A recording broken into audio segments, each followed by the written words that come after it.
Oh.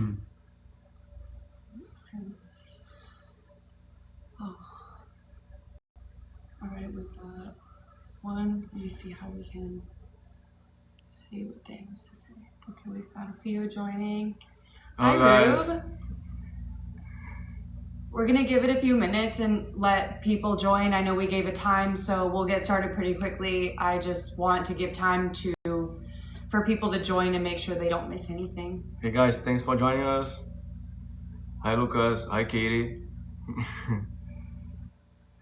If you do want to drop in the chat like where you're watching from, we would love to see as well. Hi Rose, thanks for joining. How do we see? All right. Hi from Canada. Ireland, love that. Spain. Hi from the Cracks. Hi Amanda. South Dakota, Indiana, Texas. Amazing. Check. New Richmond, Wisconsin. Whoa, I'm from Baldwin. I don't know if that was common information. I don't know if everyone knew that. Mas Corinthians não, é Flamengo. Brasil.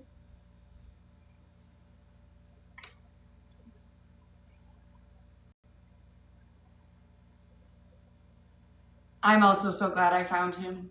Pennsylvania. Hello. Hi, Gabby. Am I learning Portuguese? I am. It's an extremely hard language to learn. Luckily, I have a Spanish background, so it's easier for me than some of my friends who are trying to learn, but yes, I am learning. Hi, Manon.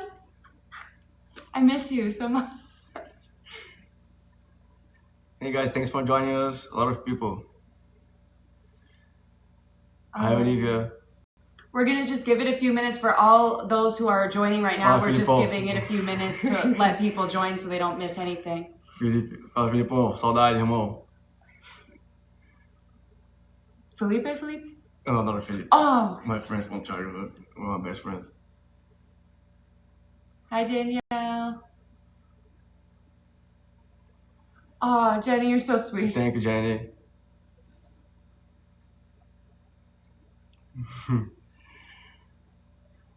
E aí, Flavinha, rock and roll. What do I think of Brazil so far? I absolutely love Brazil. I am going to be talking about it more in the future. It is phenomenal here. It's extremely hot. No one warned me about how sweaty I would be all the time, but I absolutely love it. Everyone here is so welcoming. I have a lot to learn, haven't experienced everything yet, but I did have my first carnival and I absolutely fell in love. So. Yeah, we're gonna try carnival for some days, a couple of days. Yeah. All right. E aí, obrigado, Flávia. Valeu, Flavinha. Tamo junto. I've been trying to send you a message. Planning to move to Brazil at the end of the year. Send me another message. Anyone who it's super important and you want to get back to me in a timely manner, send a siren in the beginning so I can tell the ones that are more important. That being said, don't send a siren emoji unless what you have to say is time sensitive or super important. But if you're trying to get a hold of me, that's how to do it. So I get so many messages. Well, guys, right now, we are here in Rio de Janeiro, Brazil. We're at my parents' house. Just enjoying the summer a little bit. Eau Claire? I'm from Baldwin. Hi, Eau Claire. Amazing. All right. Okay, so I said we would probably get started around 11:05. We just wanted some time for people to start joining. I just wanted to start by saying we've never done anything like this before. I'm getting all of the information on how to do this or any, pointers from people I've seen go live. That being said, we're both kind of nervous, so bear with us. I talk very fast when I'm nervous. So we're just going to figure it out as we go. We kind of have a semblance of a plan. How we're going to do it is we're going to he's going to tell his story starting from the time of our green card interview and when he was arrested and with how we both arrived in Brazil, how he was deported here, his flight over here, and then my eventual arrival. I will say we're not going to go super in depth on the story itself because we're going to leave time for everyone's questions and get more in depth on what you guys want to know, because I know some people have very specific questions of things that you would like to know, things that are super important to you. So I don't want to go super in depth on things that maybe not everyone needs to know. And then at the end, we'll do like a question and answer and just rapid fire through everything that people want to know. So that being said, keep in mind, English is his second language. While he tells the story, I will help if he needs help. But that being said, when we get to the question and answer, questions that are asked in Portuguese will be answered in Portuguese as well. So, and with that, I will say we can start with the green card interview. Hey, thanks everyone for joining us. Thanks for everyone that support us. It's really important. You'll be seeing me here more often now. Since we're sharing this channel, this TikTok page, we'll be sharing it. So we'll be telling you about our new life, about our hair building, besides all the immigration stuff that Hannah's been talking about, and trying to help people that need help with immigration. And yeah, I hope you enjoy our new channel. And yeah, that's it. Thanks for everyone joining, and thanks for everyone donating. It's very important for us. So, like he said, we are going to start posting on here as a couple. We will not only be talking about immigration and U.S. politics. I think it's extremely important to continue talking about that, given the fact that we know so much about this system and the reform that it needs right now. And his particular insight will help continue to inform people who absolutely need to hear this information. But we will also have separate videos now just showing rebuilding our life, what it looks like. He's looking at also anytime we look over here, we have all of your comments over here. But we will also be posting more happy content about rebuilding our life, finding jobs, what our lives end up looking like, where we settle, and things like that. So, I have been in the States for 7 years. Kate asked how long I've been in the States. I was in the States for 7 years. That's a long time. And Jen is asking what's my name. My name is Matheus.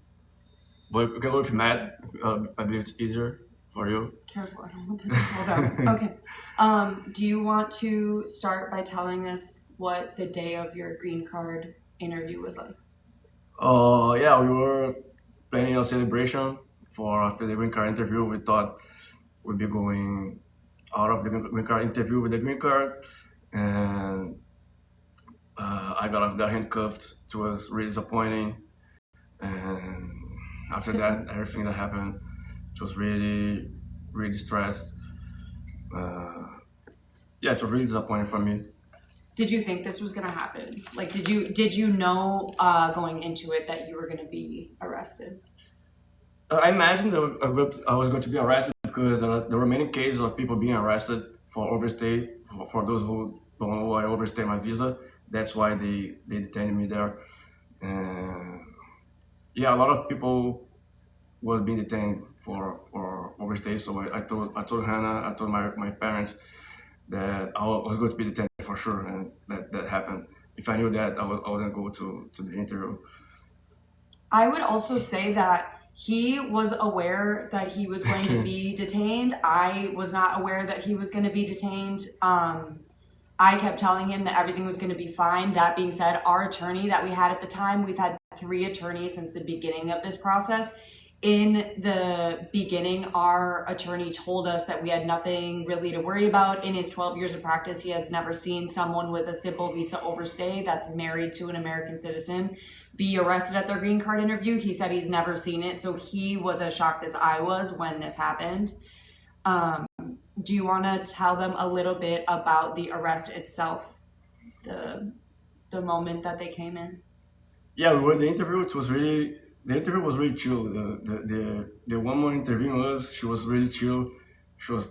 I thought she was nice, but when everything was over, she said, "Oh, there was a couple guys trying to talk to you," and these ICE agents came in and handcuffed me, put me against the wall, and It took me away from my wife, from the lawyer, and put me in a van. I've been waiting there for a long time. They took me to a detention center. It was like a police station, and I was there for a long time, for the whole day, since 10 a.m. Are you talking about the processing center or The the processing actual? center, yeah. Okay. And yeah, they left me there until middle of the night, like 3 a.m. I didn't sleep. I couldn't talk to anyone. So like I was really anxious because there are like 30 people in one small cell, and everyone speaks Spanish. speaks Spanish. But after that, they took us to the detention center. I could like eat something. The next day, I spent the whole day just eating sandwich.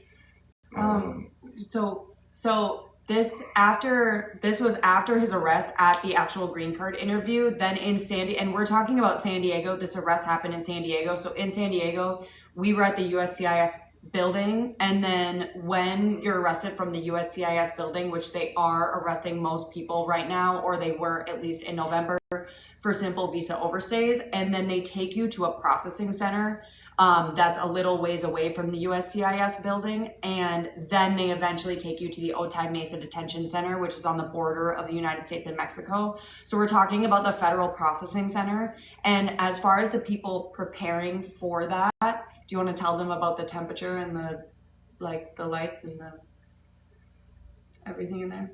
No, the San Diego Detention Center was The processing center. oh, the process center. Yeah, they kept us there for the whole day until the middle of the night. The lights on for the whole night. We didn't sleep. It was cold. Just gave us sandwich to eat. But I believe nowadays they are not doing that anymore. I think that was just for a specific amount of time. Like for that month, I was unlucky because they did that exactly on the time that I was applying for my green card. So I saw some people saying that they had the interview scheduled for like some weeks for some next month, but I think they shouldn't be worried because nowadays I think they stopped doing that. I was just unlucky. If you are preparing, though, there are also people on TikTok who do talk about it, that the federal building, especially for women who get colder, to bring an extra layer with you just in case that you do end up there. It is very cold. I've seen many stories of people who end up there and they end up just kind of cracking under the actual conditions of the processing facility itself. But that also took place when they were arresting everyone for their green card interview. I think during the time that he got arrested, there were like 40 some or 50 some. And it became super overcrowded, and those were really quick, like turnover facilities. And then do you want to talk about Otay Mesa? So this was after his arrest. The first facility they took him to was the Otay Mesa Detention Center. We'll get to all those questions after. He was detained at the Otay Mesa Detention Center, which is on the border of the United States and Mexico. Do you want to talk a little bit about Otay Mesa? The Otay Mesa Detention Center, it was pretty fine there. Just the food was not good. It was a little bit overcrowded too. And I thought it was bad, but when I was moved to another facility in another state, I realized that the San Diego facility was not that bad. Yeah, it was just a little bit overcrowded. The food not good. The officers, they were fine, but they need to do their job. Sometimes they look like they're forced to be an asshole sometimes, to be honest. Besides all of them being immigrant too. So right. Yeah. The Otay Mesa Detention Center, where he was held, and he was held the longest, and it was the first place that he was held there the longest. It was about 40 minutes away from where we lived together. So I was able to go for family visitation, which was typically like once a week. I think it is of note that when you were first put in the facility, they did not confirm that he was there for like the first 3 days or so. And when I finally found out that he was there, they had spelled his name wrong in the system, which is why I couldn't figure out that he was there. and they were really not very helpful. I came to know them the weeks that I came coming back and coming back and coming back. But as a wife or a family member that was going and visiting someone in detention, they always had cops on the TV or some kind of investigation show. And it was set up kind of similar to a jail. You can't bring your phone into the facility or anything really for that matter other than your keys. Your phones actually go completely like dead, zero service as soon as you enter the parking lot. And then the facility from the outside is lined with like 6 layers of barbed wire. It's actually kind of insane. But at least at that facility, I could come visit. But ICE would move him from cell block to cell block and not inform family members. So I would show up on the day that we were supposed to have visitation, and it would have been the day prior for the new cell block he was moved to, and they would never tell us. They would never tell anyone on the outside. They don't communicate with the loved ones from the outside and tell them anything important. We're gonna get to that. Okay, do you want to talk a little bit about when they took you from Otay Mesa? We're gonna address those. He's Yes, like I'm looking trying at to read everything you all- guys are all saying, the and I think comments. he's getting distracted.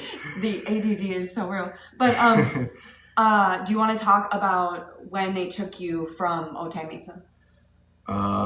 So yeah, they came in the middle of the night when I signed the voluntary departure. So when I signed the departure, the judge told me I would be able to buy my own tickets and I would be put in a commercial flight.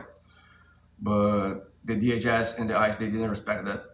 They snatched me in the middle of the night, and they like handcuffed me. They chained me all over, like my hand, my foot, my body. I couldn't raise my hands more than this because it was all chained. And I thought they would be sending me in a flight back to my country, back to Brazil. But they actually moved me to another facility in Louisiana. So that facility was Texas first, right? yeah, in Texas first. Actually, that took 2 days because the first day we entered the airplane and we stopped in different states to pick up people that were being deported to, and they left us in Texas, El Paso, and we slept there because we didn't sleep. They just left us in a cell. And the next day, 6 a.m., they took us to Louisiana. So that detention center in Louisiana was nasty. When I got there, I thought I would be there for 1 night, 1 day, 1 night, and be deported the next day. But they left us there for like 2 weeks, and that building was like nasty, the detention center. Can I also say when they took him from the Otay Mesa Detention Center, which is near San Diego where we lived, and moved him to Louisiana, I did not receive a phone call. No one told me anything. I don't know if anyone has seen my previous videos. I went days without hearing from him. And on the app, it just said that he was released, which I knew he wasn't on that commercial flight because I hadn't booked it and our lawyer hadn't made those arrangements. So I had no idea what happened. I called the facility and I said, where is he? What's up? Why can't I get a hold of him? And they're like, we don't know where he is. And I was like, what could you possibly mean? It says released. That doesn't make any sense. And it wasn't until a few days, stop messing with that. My goodness. I wasn't until a few days later that I ended up getting a phone call from one of his friends in the facility saying that he was taken in the middle of the night to Louisiana for deportation. And granted, he was granted voluntary deportation by the judge, meaning that he was leaving on his own accord, not being deported, not remaining and staying, pursuing a green card. He was able to leave on his own, which meant that he was going to go Delta or Spirit or some kind of flight out of the regular San Diego airport. But he was taken in the middle of the night, and I just got a 3-minute phone call from another inmate at the facility saying that he was taken in the middle of the night. They woke up and he was not there. And that was like all the information that I got until I heard from him eventually. So Let me see some of his comments. well, why don't we finish telling your story first? Because we're gonna get. Okay, No, you but go ahead. You go ahead. Jussara, were there other Brazilians with you at the detention center? Yeah, there were like some Brazilians with me. There were like 10 Brazilians with me in my cell. They came with me from some of them came with me from San Diego, and we picked up some others in Utah and in Texas, and they took us all to Louisiana. We stayed there. Some of them stayed there for 1 week, some of them 2 weeks, and there are a couple that are still there. Uh, it's been 1 month now. They're still there waiting. They don't know, like they have no response because they try to contact ICE, and nobody knows what's happening in the case. They try to contact the embassy, the Brazilian embassy, and they also don't know what's happening with them. Nobody knows what to answer. The DHS doesn't know what's happening with their case, so they're still there just waiting. There are people that are transferred there and just wait for months without knowing, without any response, and just seeing people being sent away and they waiting there. So yeah, this is the situation right now. Coming from the outside as someone who was calling these facilities as well, you call an ICE detention center and they tell you repeatedly to call DHS. And if you call the phone number they give you for DHS, it rings and rings and rings and rings and rings. Zero voicemail. You can sit on for 5 minutes. Nothing. No one answers. They don't answer your phone calls, or at least that was my experience. I would say anything I say is from my experience calling in. I don't know anyone who's been able to actually get a hold of these people. But when you call the ICE facility, they can't give you really any information except for confirm that someone's there. And that's if they have their A number. And if they don't, you just hope that they spelled their name right in the system, which they did not spell his name right, which is why I couldn't find him. And DHS is zero help. So it's very difficult to get a hold or find your people.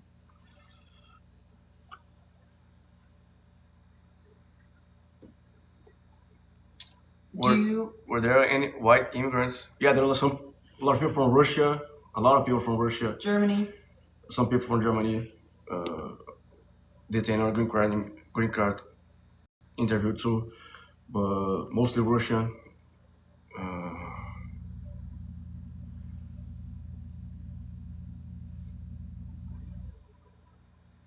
do you want to, before we get to more of those, do you want to talk about your actual deportation flight? And then I have a couple questions that people from Brazil want to know. The deportation flight was like we were transferred as if we were like criminals, all handcuffed, all chained, and we stayed like the whole day in the airplane. Yeah, we were handcuffed the whole day. It was really tiring. They didn't give us food, just like a couple sandwich. They always give us this sandwich with a piece of ham. But when we got to Brazil, it was really satisfying because we got a hotel. We went from being handcuffed to and wait, to clarify, your government set that up, right? Yeah, the government paid. The Brazilian government. Brazilian government paid for a good hotel, good food, medical. So yeah, those are contracts. Since we get there, it's really satisfying to get there and can rest a little bit, eat good food, eat real food. And yeah, that was it. So can I ask one clarifying question? Did the U.S. government, the flight over there, did they pretty much drop you at the airport and your government took it from there? Yeah, they released me. They take my handcuffs out and just tell you kind of. Just let us go, and the police come take us and get for immigration. Okay, you go ahead with your questions. A lot of comments, a lot of questions here. What country are you in now? Brazil. Yeah, we're in Brazil. We're in Rio. We're very happy to be here, or I'm very happy to be here.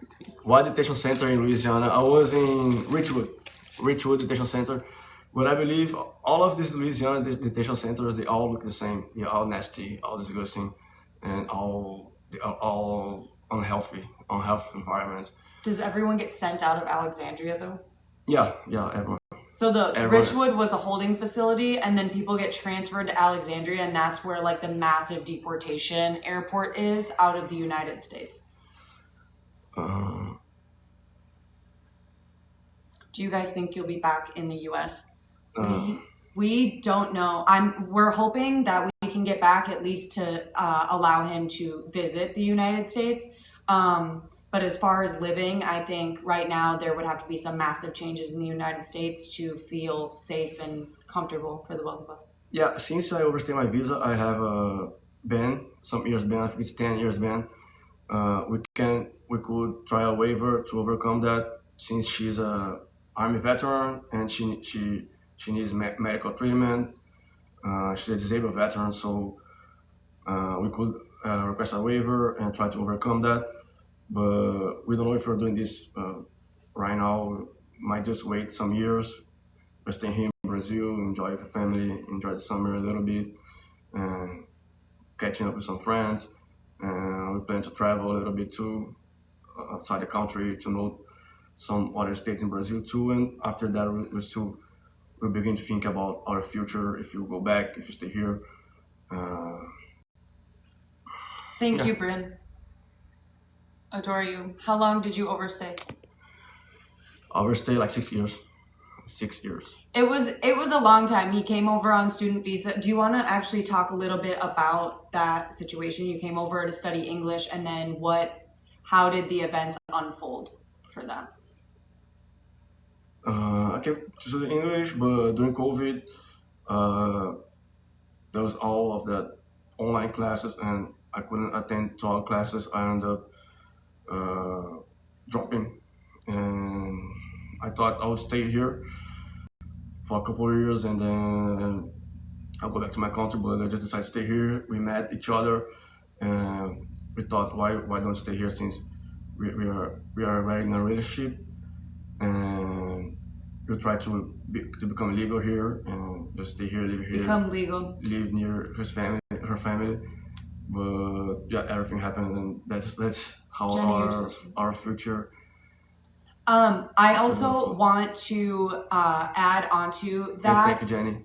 When he originally came over to study English in San Francisco, and they also had issues with some of their roommates not paying their own way. And so a lot of the roommates who were immigrants had to kind of drop what they were doing and work when they should have been in school, and things became really hard to balance. Because I think what a lot of people don't know is that when immigrants come to the United States to study, you're not allowed to work. You have to come with all of the money for your school, all of the money to survive, your rent, your bills, your everything. And you're kind of just plopped in the middle with no access to financial aid. They don't have access to federal resources, medical care, anything like that. They just come over with the money that they have and are expected to just be okay. And when any bump in the road happens, like a roommate not paying their rent, what are they supposed to do? They're kind of left with zero options.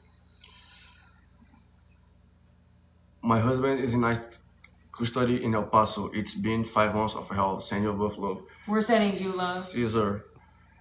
Yeah, I hope you can figure out Caesar. It's really bad. You were in El Paso, right? El Paso. Yeah, I stayed there for one night. Do you still support Trump? We don't support Trump. Never have. Don't. So I used to be a Republican. I've been very upfront and honest about that. I used to be a conservative, grew up conservative. I was super religious. My parents were police growing up. Then I joined the military. I was conservative, no longer conservative. I'm married to an immigrant and I live in a different country. Moving on. What happened to get you arrested, Abby Rosas? They were detaining people in the green card interview for overstaying the visa. I overstayed my visa for some years. They showed up my green card interview and detaining me.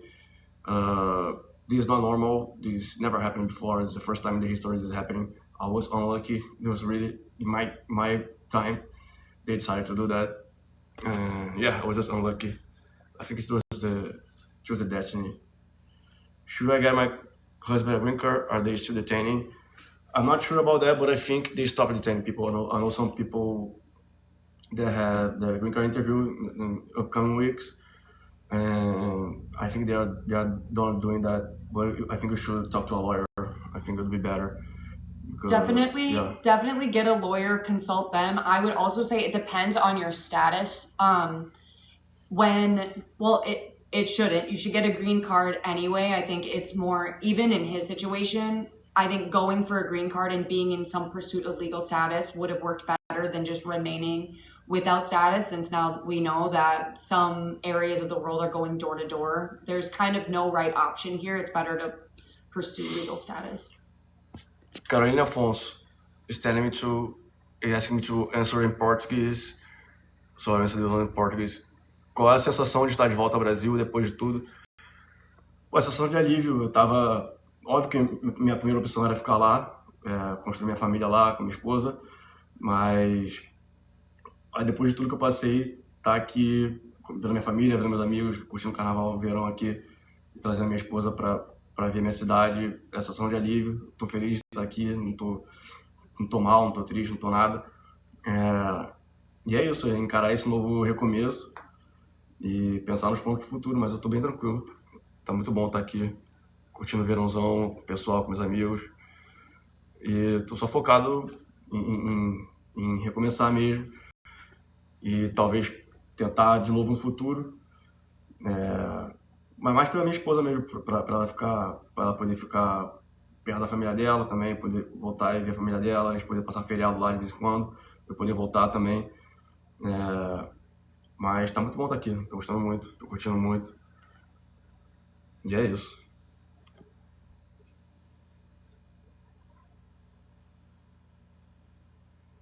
Wait. Is it true about the DUI? I think that's also a reason to go to detention because it's a big crime. Do you want to talk about that? Yeah, I had a DUI 4 years ago. The case was closed. It was a misdemeanor. I know it's a serious crime, but that doesn't stop anyone to get a green card unless there is aggravating factors. Yeah. But that was not the reason I was detained. But that is the reason they kept me there for longer. It played a role into his bond being denied. Yeah. Like he said, I think it's important to note, one, it does not make you ineligible for a green card. That is not the reason his green card was denied. His green card was technically never denied. We were told that we could continue to pursue it, but he would have to do it from detainment, which is why we ended up leaving, because they did not give any information for how long he was there.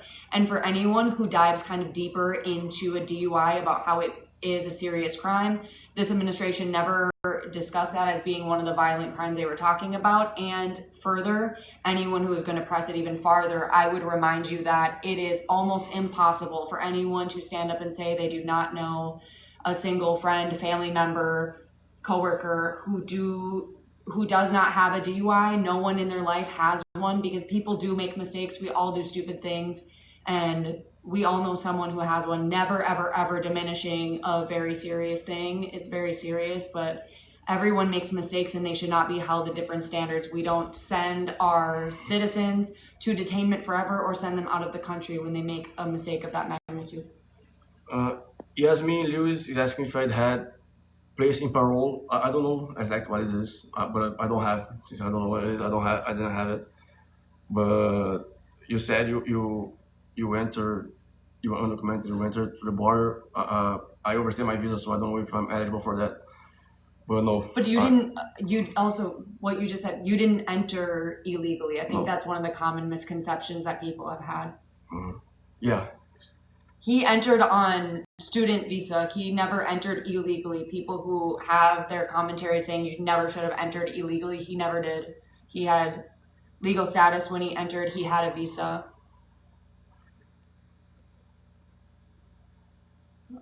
Okay, but you can't go back there anymore. There's no possibility of moving back to the United States. Amanda, I had this, since I overstayed my visa, I had the 10 years ban.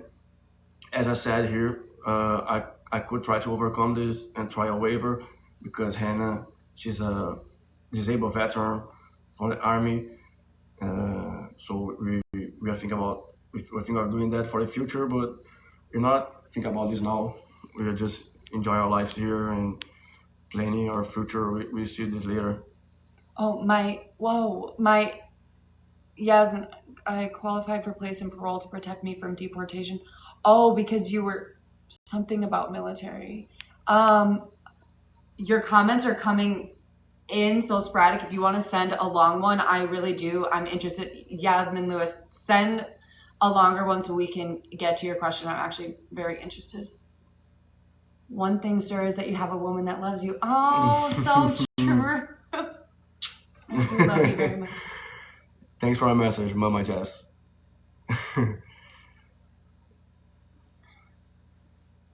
A live já começou há muito tempo. Não, a Tainá começou, deve ter uns 20 minutos, uns 30 minutos, 35 minutos. Passou rápido, hein? A lot of people here, I was expecting like 20 people. Where are you? We are in Rio, Brazil. And right now, that's where we live. We don't exactly know where we're going to end up permanently. We're staying with his parents right now, going back and forth between his mom and his dad's. Would you have, Miguel Bermudez, would you have stayed detained if you could get the adjustment of status? Yeah. If I didn't request the voluntary deportation, I would have to wait for the response from my green card inside detention. That's why we decided to do this, to leave the country, and I decided to sign the voluntary departure. So because I didn't want to stay there for like months without knowing how long I would stay there, and leave my wife outside, worry about me, leave my family, worry about me. So we just decided it was a better option to leave the country, better option for me to sign the voluntary departure and come outside the country and maybe try again in the future, or just follow our life outside the country. Also, I think it's a lot of people don't know getting a green card initially takes years, sometimes depending on circumstances. And when you're detained and your case moves from USCIS jurisdiction to ICE jurisdiction, you have to resubmit all your documentation and you start over again. So there's no clarification of how long that's going to take, because from the outside with USCIS jurisdiction, it can take years. So when they didn't give us a time frame of how long he was going to have to be detained to work on his green card, it was that like indiscriminate amount of time that was really daunting, on top of the fact that even going through that amount of time, they could still say no at the end of it. So the pros and cons definitely did not at all balance each other. Gustavo Mota, how was the interview before ICE shows up? Was the officer nice or sketchy? She was nice. Do you think she was nice? Yeah, she was pretty nice. Nice and sketchy, I would say. The interview was they were pretty bureaucratic. She was nice, but you could tell towards the end she was typing some things that were longer than the questions that we were being asked. We would give the answer to the question that she asked. And then when she said, I have people in the hallway waiting to speak with you, she had just sent someone a message. It seemed like, I would say that's alleged. That's from that's a supposition, I would say. But like, was typing on her computer and just said, I have people in the hallway waiting to speak with you. And they actually opened the door before she arrived at the door. So it seemed like they were communicating. So she seemed nice. Our interview went really well, and she ended up recommending the approval of our I-130, which is the form that you submit for them validating your marriage. She actually recommended the approval, but in the end, she turned us right over to them. But I don't know if those are the instructions they were giving, so I'm not blaming her at the end of the day. Wait. Did they only feed you sandwiches? How often could you speak to Hannah or your lawyer? No. They fed us with food, bad food, not good, and small amounts of food. But we had the option to buy in the commissary, but it's like shitty food, like noodles, snacks. You know? It looks like prison slop. Yeah, and so I got to see him eat, because luckily we could speak more often than a lot of other people because I am an attorney. So I was able to go on legal visits, and I would be there sometimes when he was fed food, and oh my God, it was nasty looking. And it's the size of, if you can imagine, like middle school lunches in the United States, like middle school lunches for grown men. But we spoke almost every day when he was in. Yeah, we spoke on the phone. Otay Mesa. I could call people whenever I want. I just had to pay. Cost to outside the country is more expensive, but we had 1 week visitation, so a family visit, so she could visit me at the weekends. And lawyer, And that was in the California this is your facility. time, yeah, in California, and lawyer can go any day that my lawyer wants. So, but like some people doesn't have the option to have a family visit because they are sent from the other side of the country in Boston, in New York, and they send these people all the way to San Diego, to California. So these people don't have an opportunity to get a family visit. Most of people there. A family visit, I talked to a woman who had been sleeping in her car for weeks because her husband was taken across the United States and she had nowhere to live, no of the East Coast, came and lived in her car just so that she could visit her husband every week during their weekly visits. She's a veteran, Jade Carrier. She's a veteran and a lawyer, and they still get denied her husband. That's insane. Yeah, yeah. The week before me, they detained the San Diego sheriff's wife. Oh, I did not know Yeah, that. he went there with the sheriff's uniform, and they detained his wife. But I think they released her in like a couple of days because she had a kid or she was pregnant, something like that. But they don't care. They detain anyone. I do want to also note a lot of, we did talk to, or I talked to larger media when he was detained and told our story. I have been explicitly clear. I love the comment. Yes, I am a veteran. Yes, I was in the Army and a contributing citizen. However, I don't think that that puts me in any position to be treated better or my husband be treated better than anyone else's significant other in detainment. I think everyone deserves to be held to a standard of humanity. I shouldn't get special treatment because I'm a veteran, but it does kind of make it that much more mind-blowing that you give a lot to your country only to get really nothing in return. But I don't hold myself to any kind of superior treatment from my country just because I served. Meeting Real is asking if I have a previous deportation order. No, I didn't have any deportation order. Abby is asking what's the legal status in Brazil.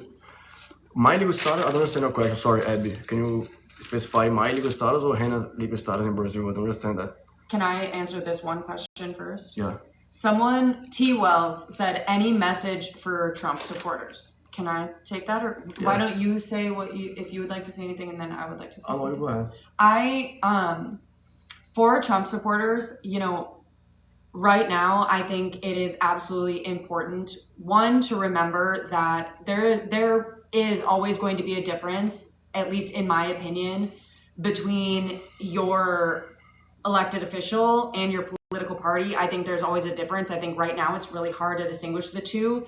That being said, you can remain part of your political party and denounce him as an individual. I don't think he deserves anyone's support. I think he is going against any bit of humanity right now, like especially just his administration, just using words for this man and all of our friends and things like that, talking criminal, illegal alien. Just the language you use is so diminishing. The way you conduct yourself is diminishing. It's polarizing our community. I think a message to Trump supporters is just listen to the language you're using and come down and realize that we're all neighbors. We all want the same things. At the end of the day, we all want to be treated with respect and love. And if that's not what you hear coming out of your leader's mouth, then I think it's time to open your eyes and realize that they might not deserve your support. And if you decide to support a person rather than the policies they're speaking about, that's not, you're not educated enough to be contributing to the political climate. That's all coming from my opinion. Filipão me perguntando se eu vou manter o bigode. Sim, vou manter o bigode. No Brasil, com certeza.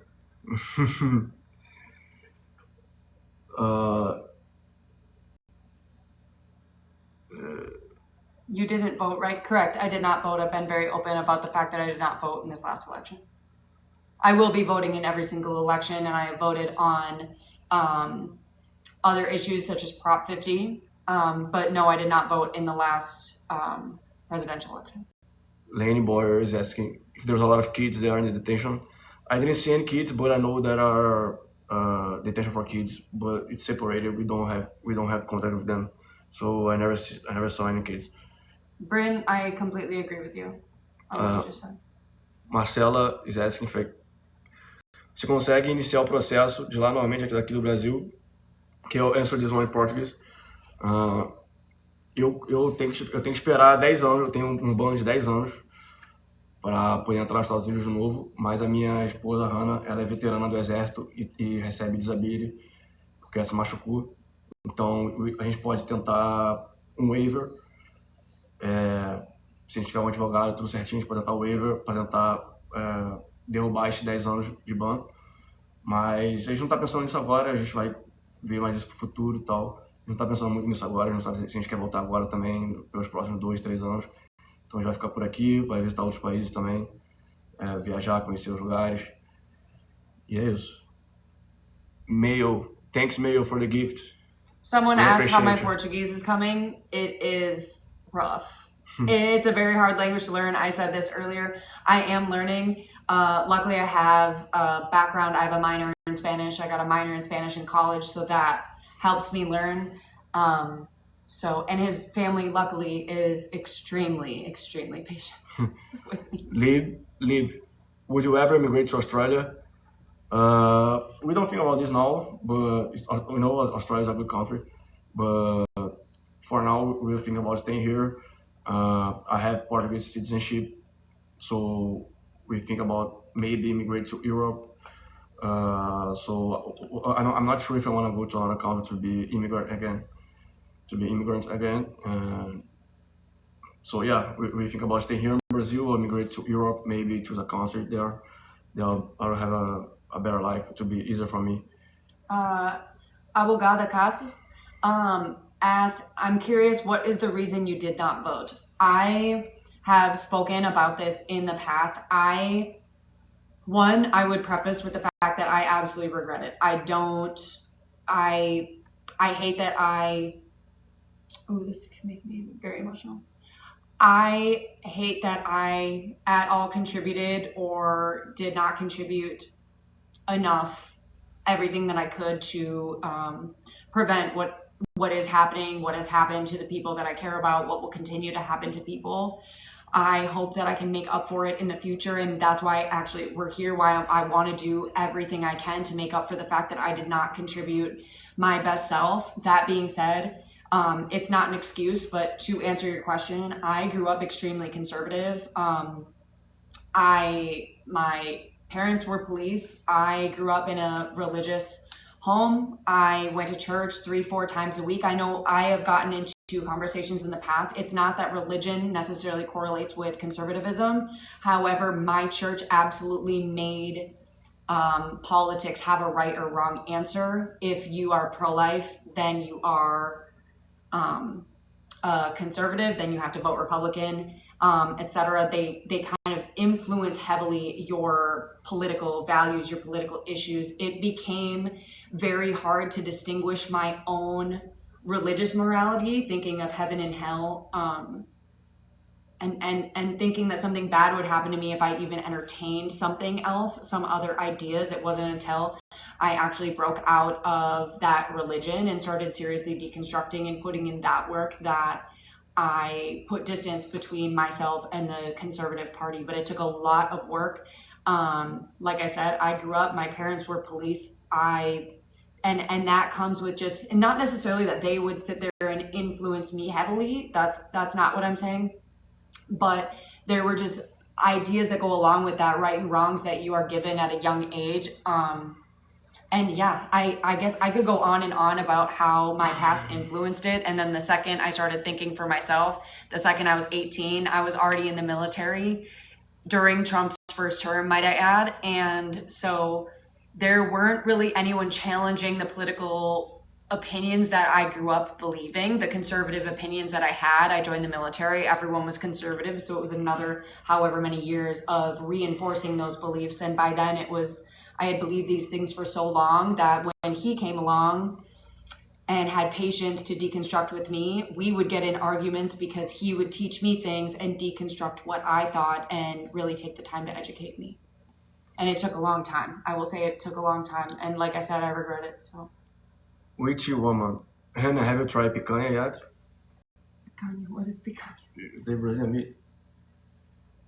The steak. Have I? Yeah.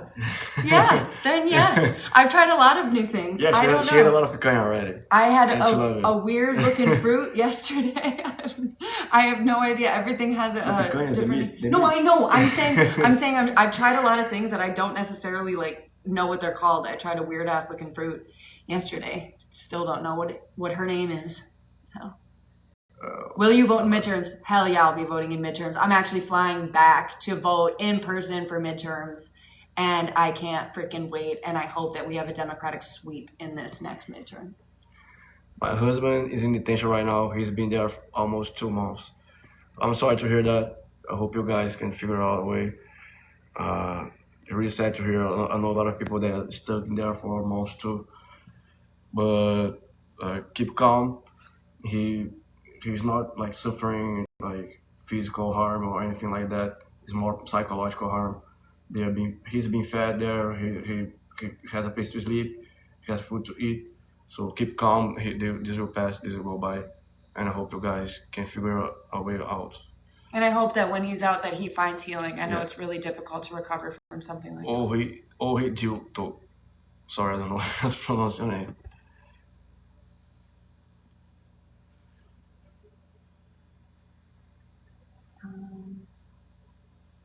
This one's been asked a few times. What is that? I'm so glad to see your husband and your family reunited, and he finally has his glasses. Yes, he finally has his glasses. Yeah, Oh my god, even that's how I Courtney. know you're original follower. Yeah. He does have Finally, his glasses. After some months. Are you guys Danielle from the islands? Are you guys excited to start a new chapter in Brazil? Yeah, I'm very excited. We enjoy a lot summer. Really hot in here. I'm not using it anymore. I'm sweating my ass off right now. I'm really excited. It's really good to be here. Are you excited? I'm so excited.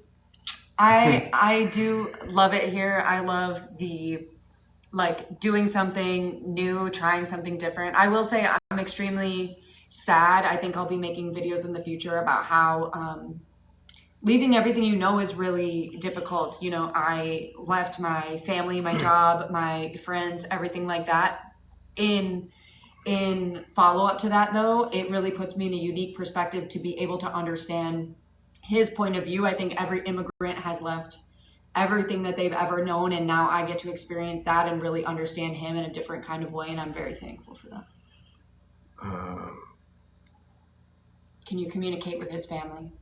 Not well. With the help of the translator. We have good translator apps. He's a good translator, and actually he has she's 17. My sister, yeah. 17, his sister's 17. We have plans to study together because she is studying English in school, and his mom and me have practiced together because she wants to learn English to communicate with me. So it's become a family affair. Yeah, and my family can speak like basic English, so they can communicate at least a little bit. Are you already getting used to how loud our family is? Ah, meu primo João, fala peidão. Fala peidão. Are you ready? Can use to how loud our family is? Who is that? It's my cousin. Oh. You talk with him, João? João? Yeah, I spoke with him. I'm... Here in Canada. You want to know? Oh, hi. We have spoken. They're not nearly as loud as my family. So, and I think he's got a taste of how loud my family is from our wedding. My family is loud as shit, and he could never, ever, ever compete. No, so, but she still didn't meet our great aunt. Yeah, I'll report back. What is Hannah's legal process now in Brazil? So that's a really good question. Abby, sorry Abby for not answering it before. I've seen this question many times. Sorry. What's my legal process? So right now, the Brazil is requiring that the United States have visas rather than just passports. We used to historically be able to come over with just a passport. I got a tourist visa for now, just to be able to entertain our options. We really don't know where we're going to be, what we're going to do for work. I wanted to know, I didn't feel comfortable with the limited time that we had, or really not knowing a timeline. whether to get a work visa, a permanent resident status similar to the United States. I didn't know what to do. So for right now, I've got like a 180-day visa, I believe, for tourism while we figure out what we're going to do for jobs, where we want to live. And then only when we have answers to those bigger questions and what we're going to do financially and stuff like that, then I can narrow down what kind of visa type I should go to or go with and figure it out from there. And I will be documenting that process as well and hopefully making the information more accessible for those who are thinking about leaving the United States. But luckily, since he is a citizen here, it would be easier than, to my knowledge, easier than the United States to become a legal resident here as a spouse, right? Mm-hmm. Man of many words here. What's your favorite thing about Brazil so far? Oh, I actually just made a video about this that I'll probably be posting tomorrow. I think it's Carnival really opened my eyes to how accepting the world can actually be. I think it is how welcoming everyone is to not only the people, but everything that's different. Everyone wants to experience everything, and it's so abnormal. Abnormal to me, I would say. I walk the streets of Carnival where people are just, people are in wigs and men are wearing tutus and women are in just pasties as an outfit, and nobody thinks a second about it, and everyone's just celebrating each other and celebrating together. And the way that in the United States, there would not be as much welcoming nature around people just expressing themselves in any way they see fit. It has been the most welcoming place ever, and I think it has literally shocked me to my core. I'm not done processing it. So, draw the. I don't know. We got a puzzle piece probably to make sure we're still here. Unable to verify. Oh no. Okay, we got it. Wait, Hannah's first experience to the block. Oh, what? Bom da experiência.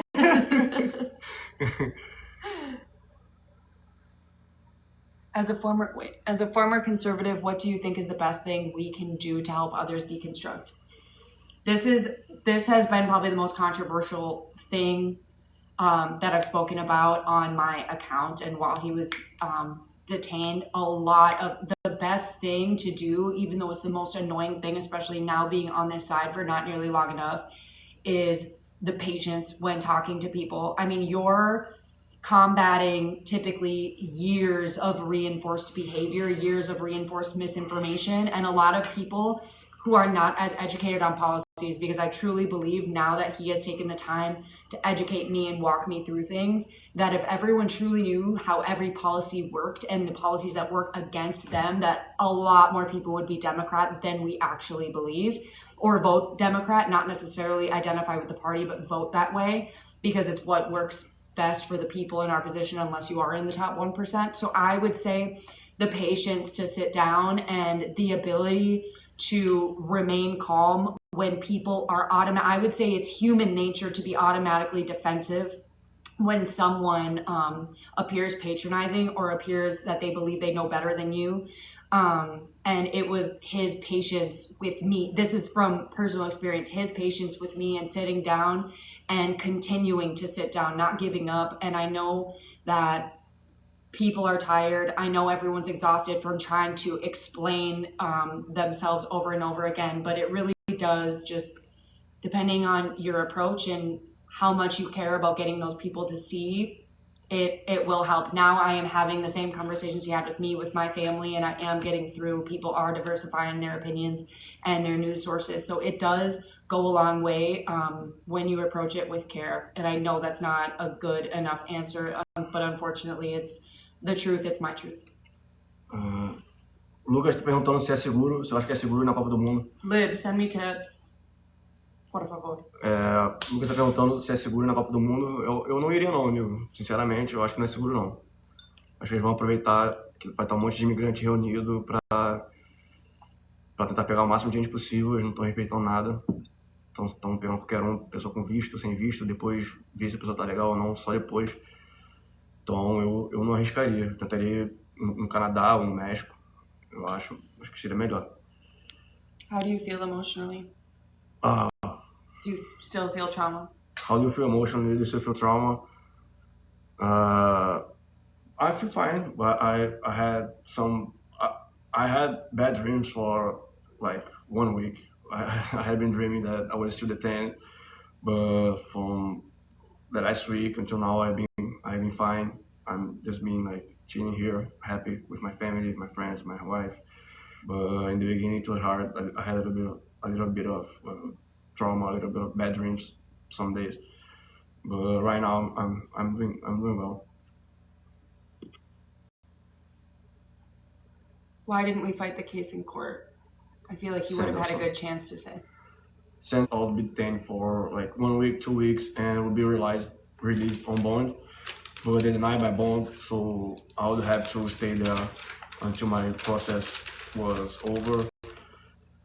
The lawyer said I could be waiting for months there because even if they accept my green card case, I could appeal, and this will take longer, and I'll be there detained. So I just decided to like to sign the voluntary departure and try maybe in the future if it's possible. If it's not possible, it's okay. I just didn't want to stay there for months. I just didn't want to stay detained for months. Prefer to stay here in my house in Brazil. Did you have a previous deportation order? No, I didn't have any deportation order. He still, to this day, has never had one.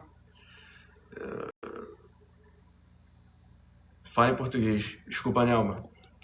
Mas manda pergunta em português também, que eu... É porque tá vindo muita pergunta aqui, uma atrás da outra, não tô conseguindo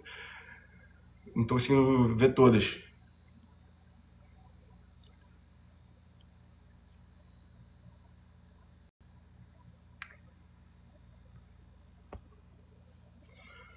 Vou responder uma pergunta em português, então. Astrologia e arcanos perguntando como foi quando estava preso.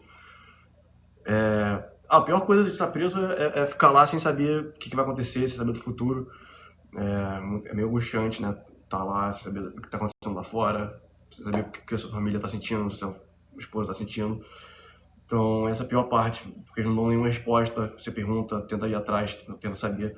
Eles não estão nem aí, não respondem, não te atualizam de nada.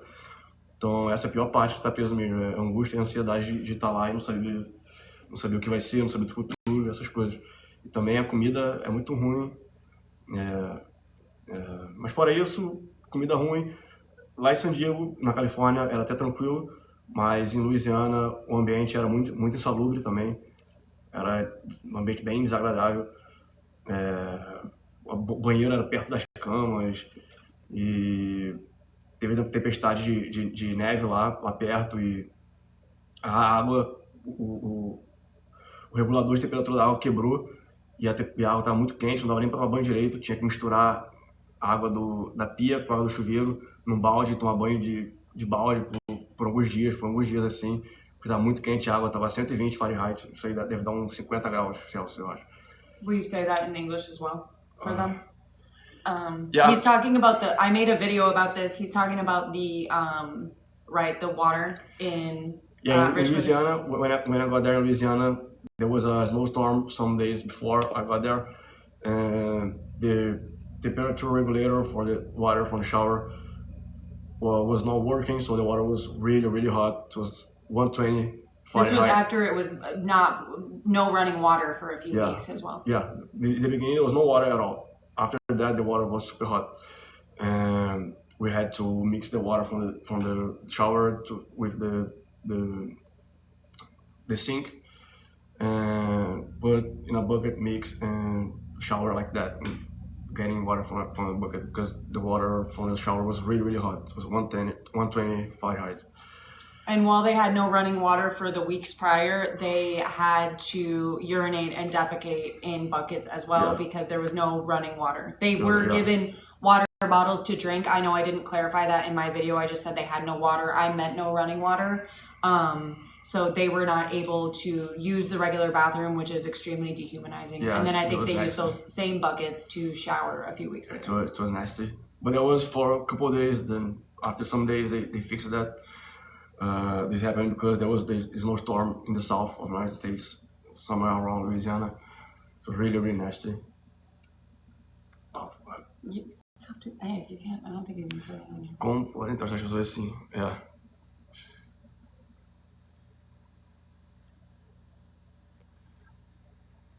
Please help us fight ICE. Please support our fight against ICE for my wife's freedom. Has been in there for 8 months. Would you text Hannah?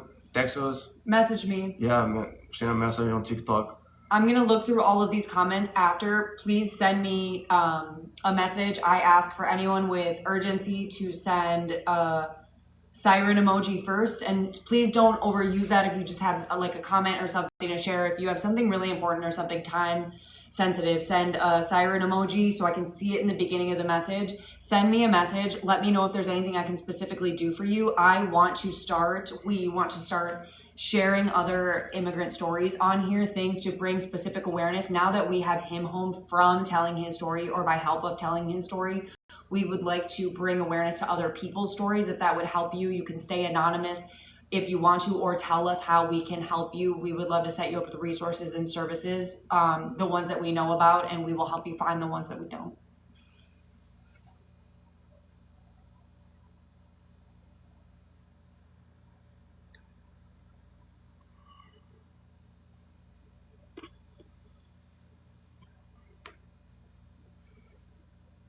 I'm gonna message you now. Thank you. Yes, absolutely. Message me. And that goes for anyone who's dealing with things, anything that you think that we can help out with, or any information that you think we might have, please reach out.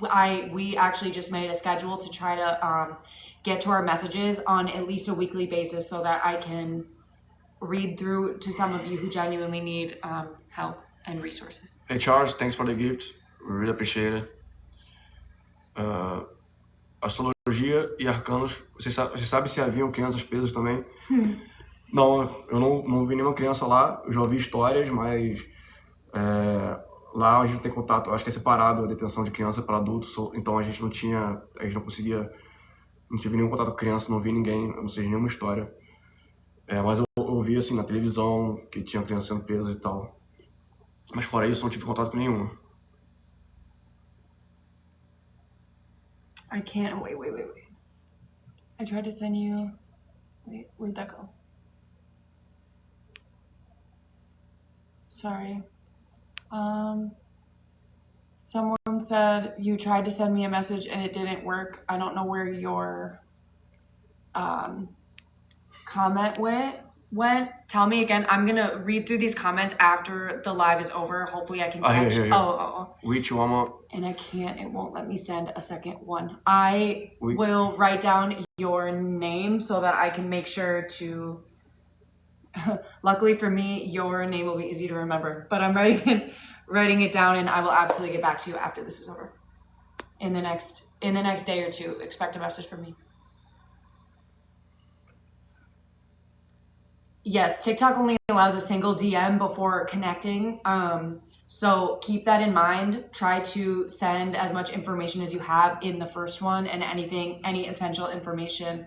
A lot of people don't know that. I didn't know that prior to going into this.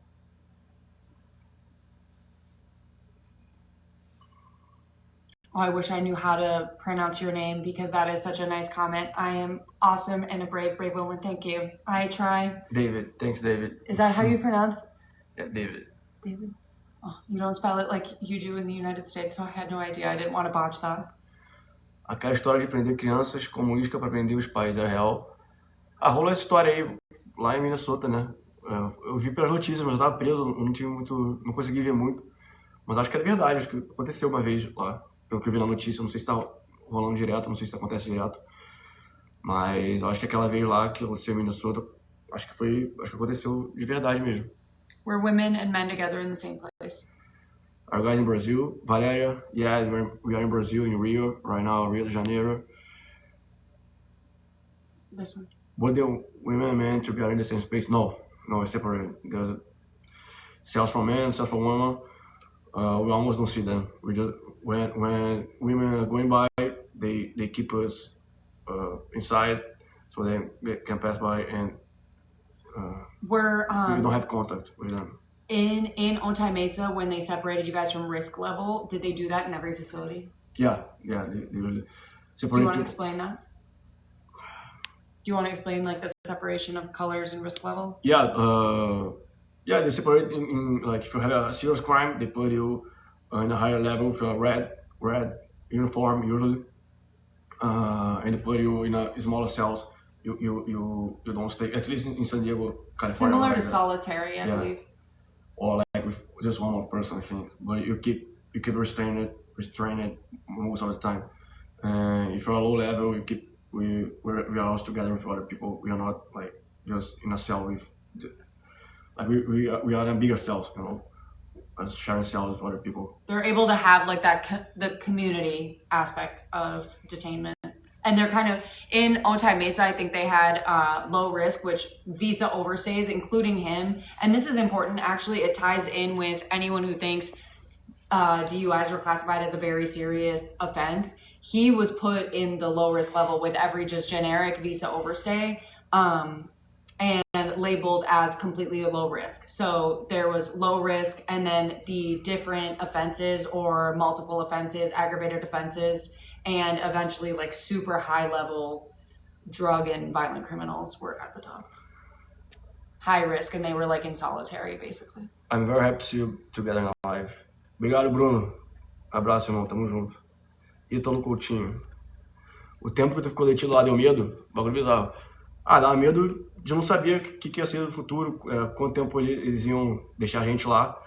Às vezes eu ficava maluco, ficava angustiado, sem saber, porque a gente fica na mão deles, né? Fica dependendo deles. Se eles quiserem deixar a gente lá por meses, por anos, eles vão deixar a gente lá, porque eles fazem isso com outras pessoas também. Tem gente que fica lá esperando por meses sem ter uma resposta.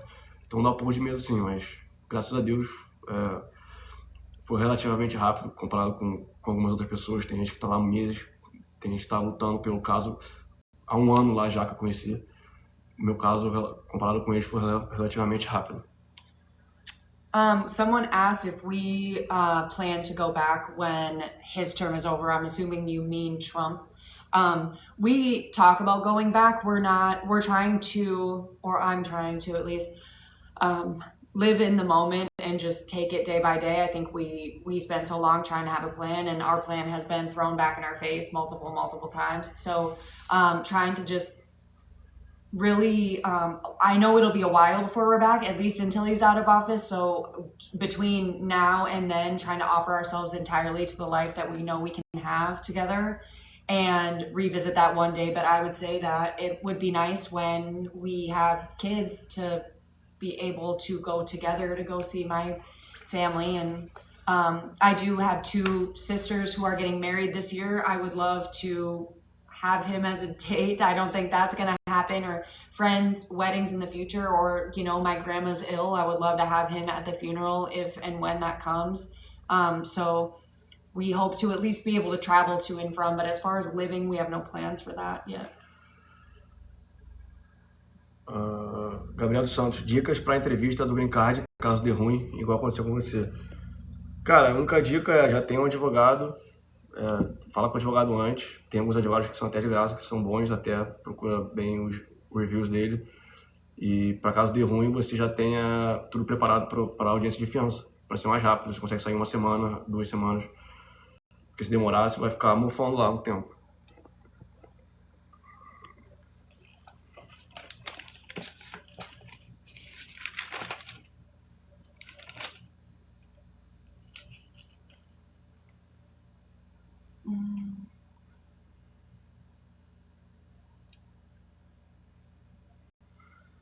Hey guys, thanks for joining. I'm gonna, there were some questions that were submitted prior to our live that I do want to make sure to touch on.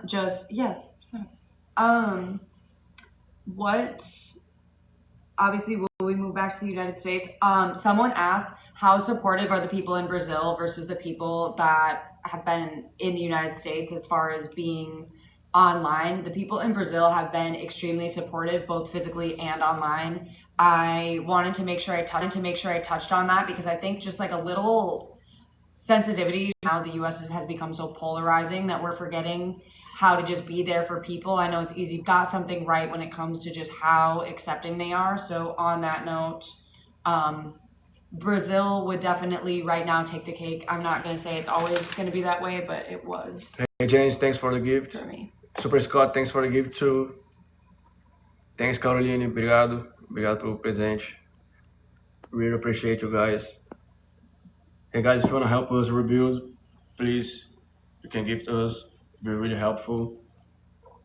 We do have a GoFundMe as well. People were asking how they can support us and everything like that. We are starting completely from scratch. My degree, I was a lawyer. It does not transfer. I would have to do some sort of like going back to school or doing something to allow that to transfer. So right now it's really hard to know what we're going to do. Right now we're living with his parents, and I have to travel back and forth right now, and it's becoming super expensive. So until we get situated, we do have a GoFundMe for anyone, because we're about, I would say, how much legal debt do you think we have? Probably like $25,000 to $35,000 in legal debts alone. So Hannah, thoughts on the mustache and when you're gonna make him remove it? Thoughts?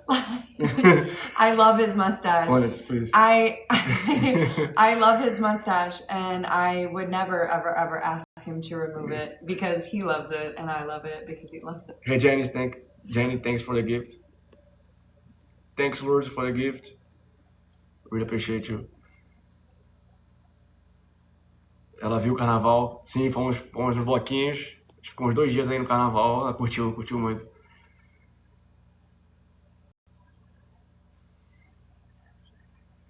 Thank you. Is that Brianna? Thank you, Brianna. Thank you. I am also so happy to be back with my husband.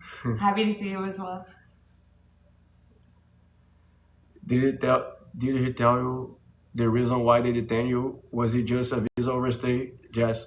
Yeah, it was just for overstay.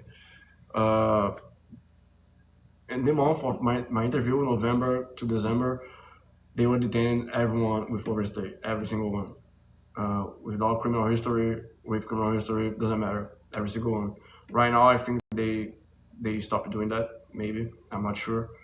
But they were detaining everyone with visa overstays that showed up to the green card interview. They have really generic warrants that they would bring in to, like he was detained, arrested at our green card interview. They have really generic warrants that they bring in, and it's simply pertaining to visa overstay. Again, that's why he was labeled low risk once he was put in the first facility.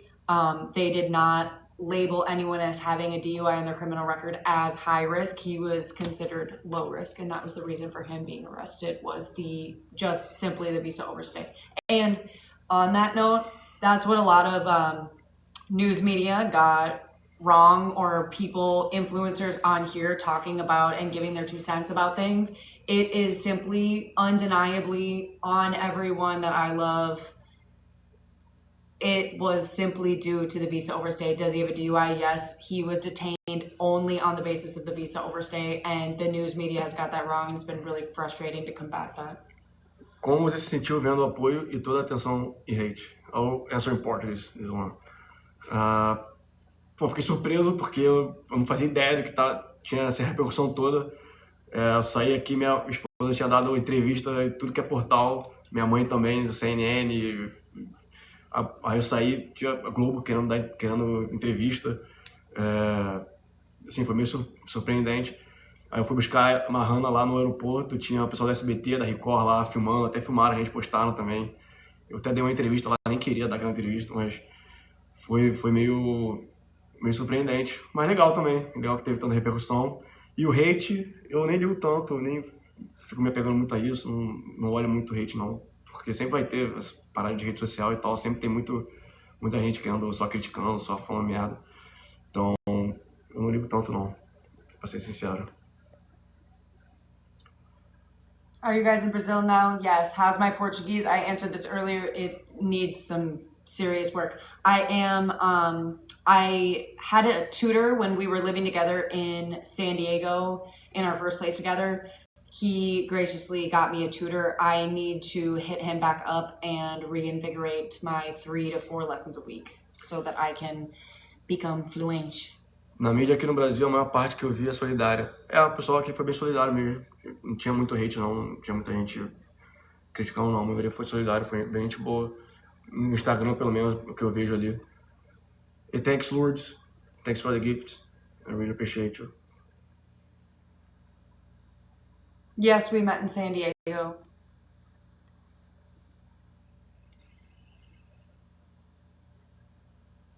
I was waiting for an Uber. It was sparks flew when this odd man started running across the street speaking in a wonderful Portuguese accent.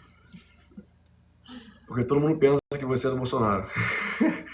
Cara, sei lá, porque todo mundo do nada cismou que eu sou bolsonarista, mas não sou não. Eu nunca votei no Bolsonaro, nunca apoiei ele. Mas não sei por que o pessoal acha que eu sou bolsonarista. Acho que é porque eles têm que achar um motivo pra criticar e eles acabam inventando essa porra. Oh, did you answer this? Yeah, in Portuguese. Oh, okay. Sorry.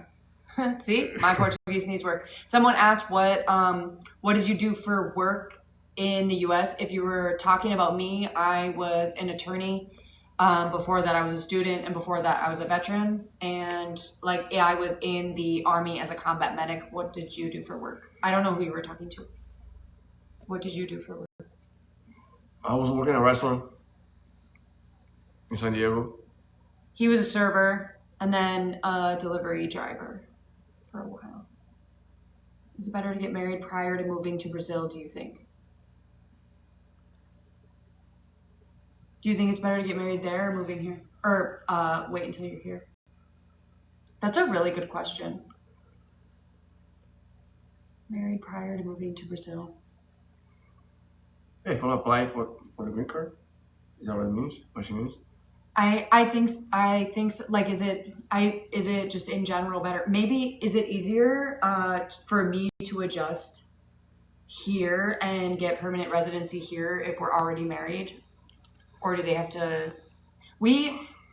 Hopefully we'll go live again in the future as we get more information about the actual adjustment of status or permanent residency here and what it's like not in the United States. Right now, our experience is pretty limited to him as a Brazilian adjusting to the US immigration system.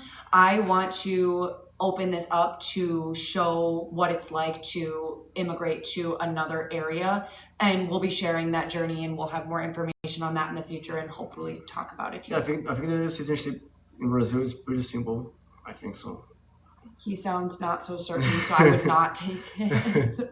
I'm so curious about the process because that's the same thing. Because I'm going to do dual citizenship. I think the citizenship process in US is one of the hardest, the most complicated. That is what I've heard. Yeah, that's what I've heard. I think Brazil in Europe, I think everything is much more simple than in US. I don't know if there's been any information about this yet. I know the United States, the last I checked, was trying to pass a bill to abolish dual citizenship. I don't know where they're at with that. I would certainly look into that. I just like to give people some notice about things that I've heard just so that you can look into them. There are a lot of things. The US laws are changing all the time and we all have to keep each other updated. They are talking about if they haven't passed anything yet, they were discussing not allowing people to hold dual citizenship. So I would just look into that since you brought it up. How long did it take from applying for the green card and the interview? I applied for the green card in June. My interview was in November, so some months. But we received a request for evidence, and we took like 2 months, 1 month to send the request for evidence. So I would say it took like 3 months since the day I applied for the interview, for around 3 months. Wait, so I can't be an American citizen and a Mexican citizen? Yeah, I can. They're talking about the dual citizenship thing. The Hannah dual citizenship bill only applies to federal level government jobs. Okay, so Super Scott contributed that the dual citizenship bill only applies to federal level government jobs. I have not looked into it yet. Like I said, that's why I kind of just talked about how this was being talked about. I haven't looked into it very much yet, which is why I don't want to speak in absolutes. So someone says that it only applies to federal level jobs. If that's the case, great. I would always do your own research just to be sure, but they sound pretty sure, so I would take their word for it over mine, but it's just I like to tell people what I've heard just in case.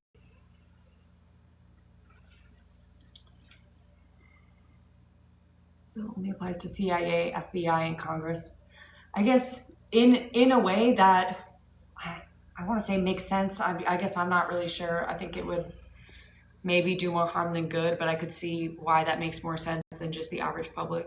And I'm glad it's not just the average public, because I do want to become a Brazilian citizen, and not give up my own citizenship where I was born.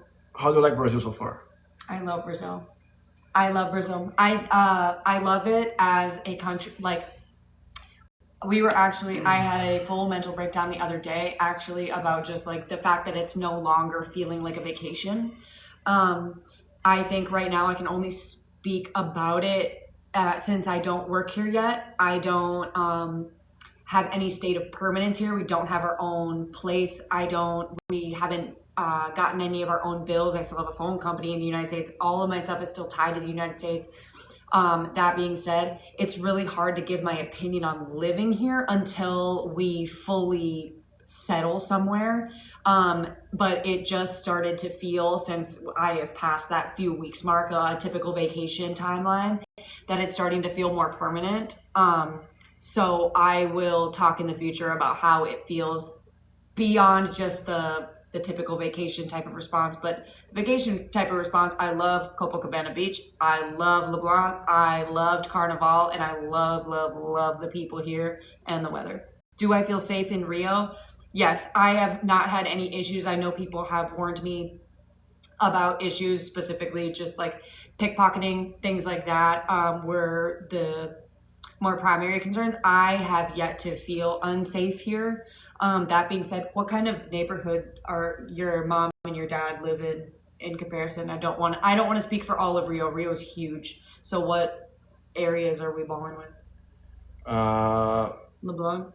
LeBlanc, yeah, it's pretty chill there. And Tijuca, I don't know if people will know that. But we just need to pay attention. Don't use our phone in front of everyone. Your phone's at more risk than you are here, I think. And don't act like a tourist. If you don't act like a tourist, the chance to be robbed will go down a lot. And you have the United States citizen tax here. I get charged more for everything than he does. You should check out Portugal after living in Brazil for a while. Yeah, I have Portuguese citizenship, so we are thinking about that. We're thinking about going to Portugal or Spain, maybe. We are not sure yet. We didn't have a lot of time to research. Tijuca is nice, I agree. But we will look into that, yeah, because I have citizenship, so... And I love Portugal. Easier for us to migrate there. Portugal's phenomenal. It's beautiful. The people are great. Ashley, Danny, so happy to see you both together and safe. Thank you, Ashley.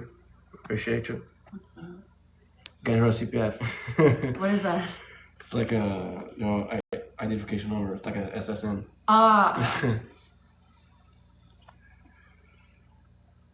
What do you mean the U.S. citizen tax?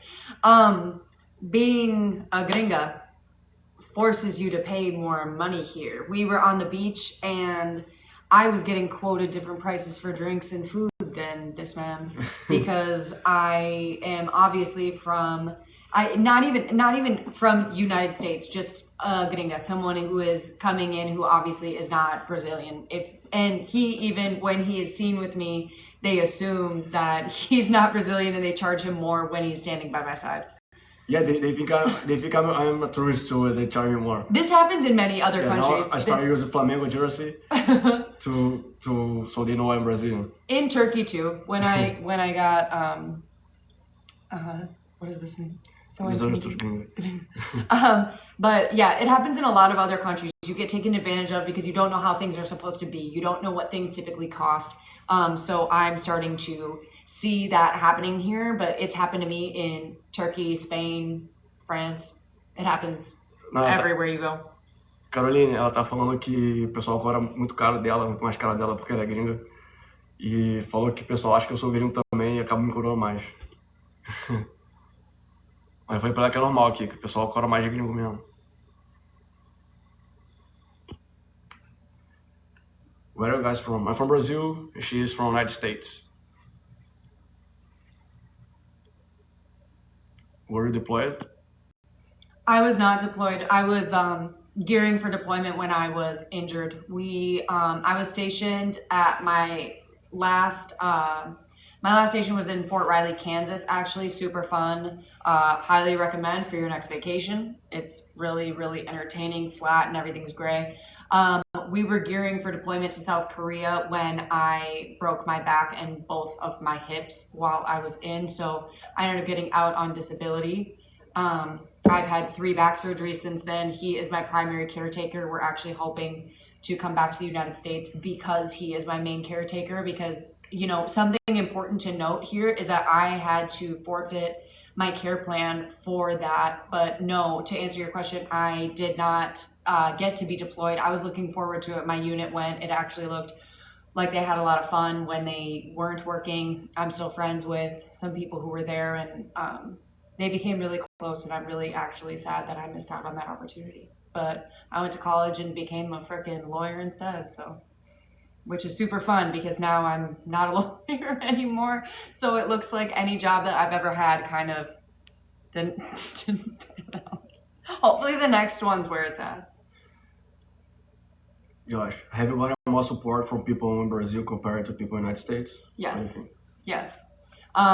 If you're talking about support in general for our relationship, the answer is yes. I think Brazilians really take care of their own, where the US right now is really divisive when it comes to anything political. I think even when I started posting, a lot of the response from the conservatives is you deserve this because of the way the policies are, and from the left it's you deserve this because you haven't always been on the left. But Brazil, so many people are in my comment section saying, so happy to have you guys here. We will welcome you with open arms. So many people offering to teach me Portuguese. So many people asking, like, when you get here, let's meet for coffee. Like, I want you to at least have a friend here. I speak English. So many people were so welcoming, including his family is the most welcoming family ever. And they have so much patience with me while I'm trying to just get adjusted and learn. So Brazil, definitely. I think the United States will get back on its feet one day and be able to say the same, but it's just not that way right now. So glad to see you two of you together. Thanks, Chrissy. Where are you guys currently living? In Rio de Janeiro, Brazil.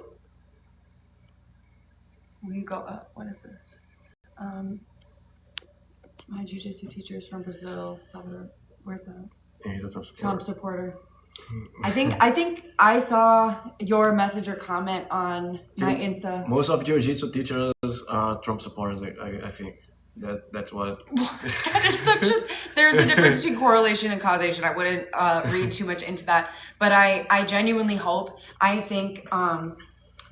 Josh, I really hope that more people seeing our story and getting acquainted with the facts and people who have experience with these kinds of things can really shed light on the honest truth of what's going on right now. I think people need to know it. A lot of people who are still in support of him or what the administration is doing right now, I think a lot of them, if they truly were well acquainted with the facts, they would not be able to say that. You can't look at a situation like he's been in, and we'll speak on it more in the future. You can't dissect those facts and say anyone deserves to be treated that way and still be a good person. So I hope that your teacher sees the light one day, and I hope, that they come around the other side. They don't have to abandon their party to just know their leadership is not where it needs to be.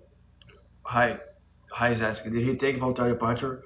Yeah, I signed for voluntary departure, but they didn't respect that. The judge told me I would be able to buy my flight and be sent in a commercial flight, be sent to the airport, be taken to the airport and get a commercial flight, but they didn't respect that. They sent me in a deportation flight, like as if I was being deported. Sara, saludos desde Chile. Saludos, Sara. I miss Chile. Chile is so good. Wait, what about? Are you talking about? Someone said. Where did that go? Someone said something about November. Yep. Voting for progressive is imperative in November and 2028. November, I will actually be flying back to the US for midterms, or at least that's the plan right now. I will be back to go do my part. I think the US needs to see some reformative change, and that's going to really happen during midterms. I have faith that we're going to start seeing some genuine changes. And I know some people are losing faith right now, but I truly think that we're going to start seeing some healthy changes come November. Some hope, at least, reinvigorated in our society, in the US, that is. Are you enjoying Brazilian food? Acai, there is so much better. I still have yet to get acai. Yeah. Love Brazilian food, though. Let's try acai. I have adored it. She likes pão de queijo. Pão de queijo. Ah! Cheesy bread is my favorite. Taina, how's your health after all this? I'm good. I lost a lot of weight because the food was too little food. But I'm gaining weight again because I'm eating a lot of junk food right now. But I need more vitamins. I need to work out a little bit, I guess. But my health overall is fine. He did lose a lot of weight, but also if there are pictures when he first came back, his mom took pictures the day that they met, the day they picked him up from the airport. He was so white in comparison to what he normally looks like. I'll have to do some side-by-sides in the future. He looked as white as I do and was almost as skinny as I am. He did not look like himself, but he looks a lot better now. I couldn't listen to you two forever, but I'm tired. And lots of love from Ben, Amanda, and the girls. Love you. They were at our wedding. You know who I'm talking about? Yeah. Love you. Thanks, Amanda. Love you. Thanks for joining us. It's past your bedtime, Central Standard. Pão de queijo. Yeah, so good. As my Brazilian mother would say, you need to eat more beans. I'm eating beans every single meal. I can't. I miss the beans a lot. I'm just eating when I was 10, just Mexican beans. I'm not a huge fan because I'm a huge fan of Brazilian beans. So I've been eating a lot of beans, a lot of feijoada. How old are you guys? I'm 31. She's 30. Oh, old. I just turned 30. She did. I think he was in detainment for both of our birthdays. Yeah. And Christmas, Thanksgiving, our first wedding anniversary. He spent them all in detainment. Thanks for the gift, Yorkian. Carolina Fons, feijoada, Hannah. Ela não gosta de feijoada. She doesn't like feijoada. She doesn't like beans. Ela não gosta de feijão. I keep trying them. Já dei mais 5 vezes pra ela experimentar feijão, mas não tem como, ela não gosta. I'm a texture person. Can't do it. Love from Minnesota. So glad you guys are. Thank you. Hey, thank you. I love Minnesota. We were about to move to Minnesota right before this happened. We were gonna move to Minneapolis. The irony. Yeah. And hopefully we will be back to visit one day because I am actually from New Ulm, outside of Minneapolis, from the Minneapolis area. Hannah, you can vote at U.S. Consulate in Rio. Ooh la la. I need to be well acquainted with the government first. As soon as I can put down this heavy lift of where we're gonna work and live and how we're gonna survive these next few months, I will be acquainted with my new government's policies to contribute. Pão francês, queijo Minas. Force feeding you. His mom, no, he force feeds Luciana. Let's get one thing straight. That's his mom, for anyone who doesn't know. Hannah, what does your family think and how they support the situation? Ooh, that's a very good question. My family, that's a really big term. I have a huge family. I have my parents are very supportive, and they love him. Actually, one of my parents, I have step parents and I have biological parents. One of my parents was his sponsor. That's how much they support us and our situation and how much they believe in our love. That being said, I do have family that tell us that we deserve this, and they can't wait to. That I got comments from family. I actually deactivated my Facebook. I was getting comments from distant family members saying, "I can't wait for you to get on a plane. You deserve this." People that are still very, very, very conservative that have not been so kind, and I would say I feel more support from his family in that regard. But when it comes to my parents and my siblings, they are very supportive and absolutely love him, but he's an easy person to love. So Work in progress. This is my first time catching live. I've watched our videos. This is our first time going live. Thanks for joining us. We hope we'll do more live. Maybe next week another one. I don't know. But this is the first time going live. Mensagem a todos. Eles te tratam mal, tem medo de ser pego de tratarem mal. Não, não nos tratam mal não. Na verdade, a gente quase não tem contato com o pessoal do ICE. Quem toma conta da gente na detenção é uma empresa terceirizada. Grande parte é imigrante, pelo menos na Califórnia era. Eles não tratam mal, não. É de boa. O pessoal do ICE deve tratar mal, mas a gente não tem contato muito com eles. Someone asked, feel free not to answer, but did this situation make your family be less conservative? I will absolutely answer that. I'm very vague about which family members I'm speaking about because I don't think everyone is as comfortable putting their lives on blast like I am. I'm very comfortable taking criticism and I know who I am at the end of the day, but some people just aren't as comfortable being public.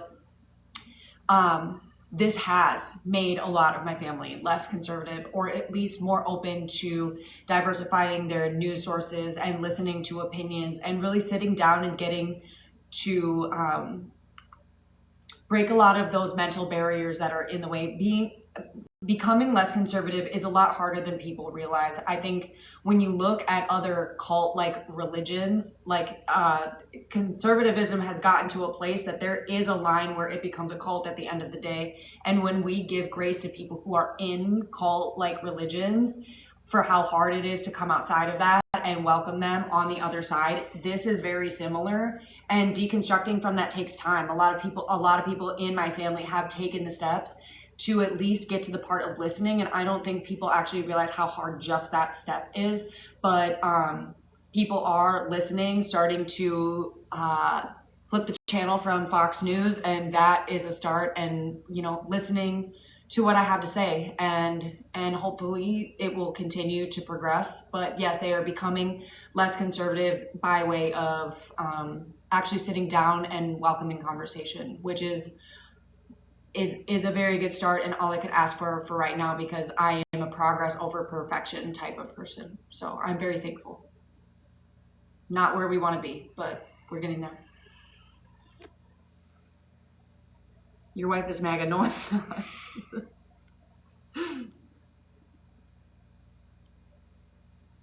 Y'all are so cute together. Thank you.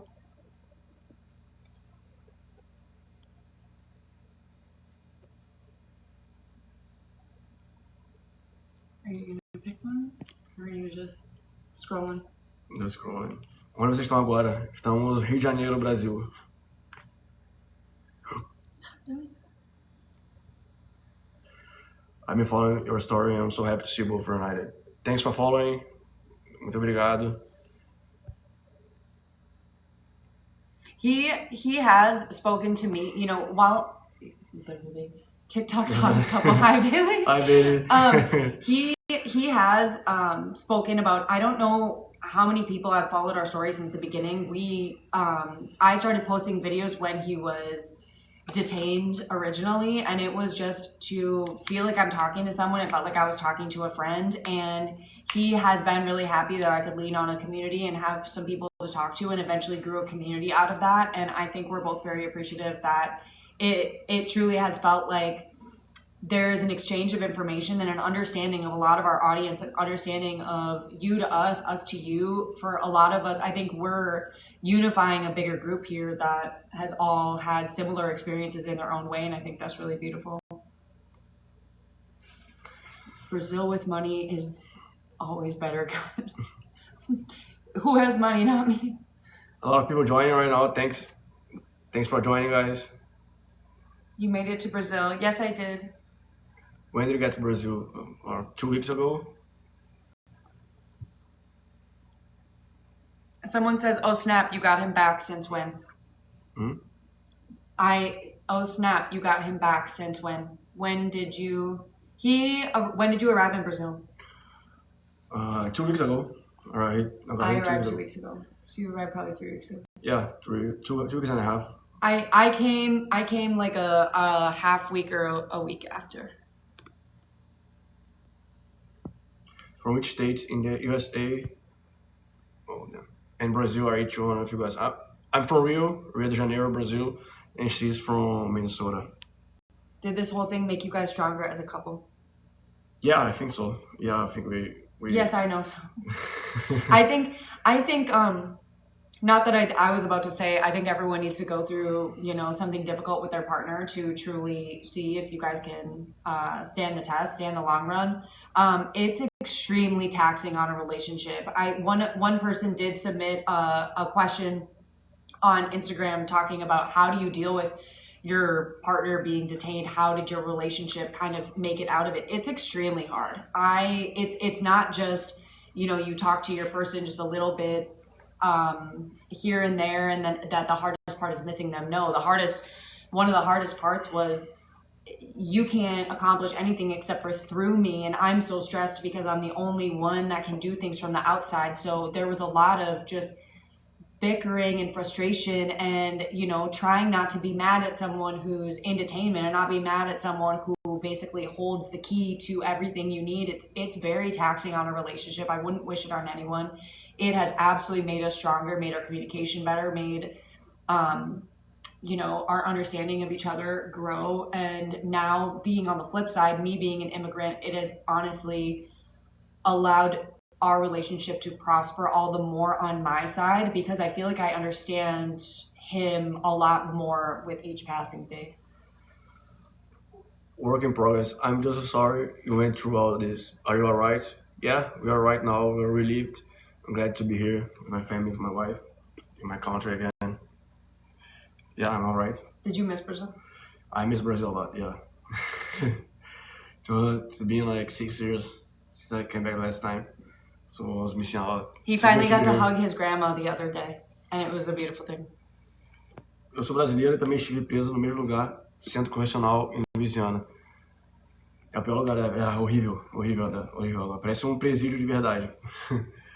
The Brazilian girl saying she was detained in the same detention center in Louisiana. It's terrible. Yeah, I've heard, obviously all of our stuff is coming from the men's detainment perspective.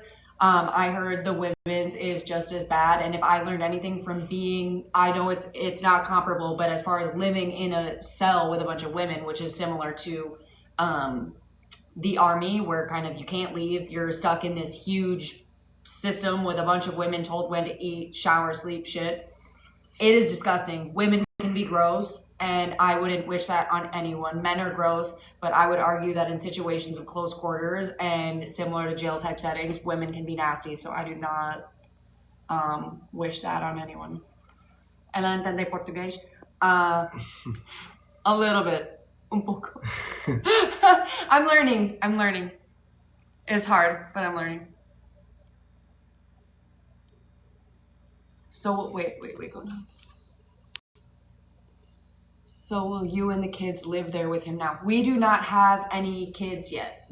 It will be a conversation or something that we entertain when we plant roots somewhere. Right now we're living with his family. We can't really entertain the idea of that yet. We really got to figure out, no, not your mistake, Lauren. It's okay. It's actually, I think I have mentioned in a previous video, like, our kids will not be able to be with my family. I spoke about that a lot. I made it sound like I did have children at one point, but it was more like in the future our kids will not get to have a very good relationship with my parents because he's not able to travel back to the United States to facilitate that relationship.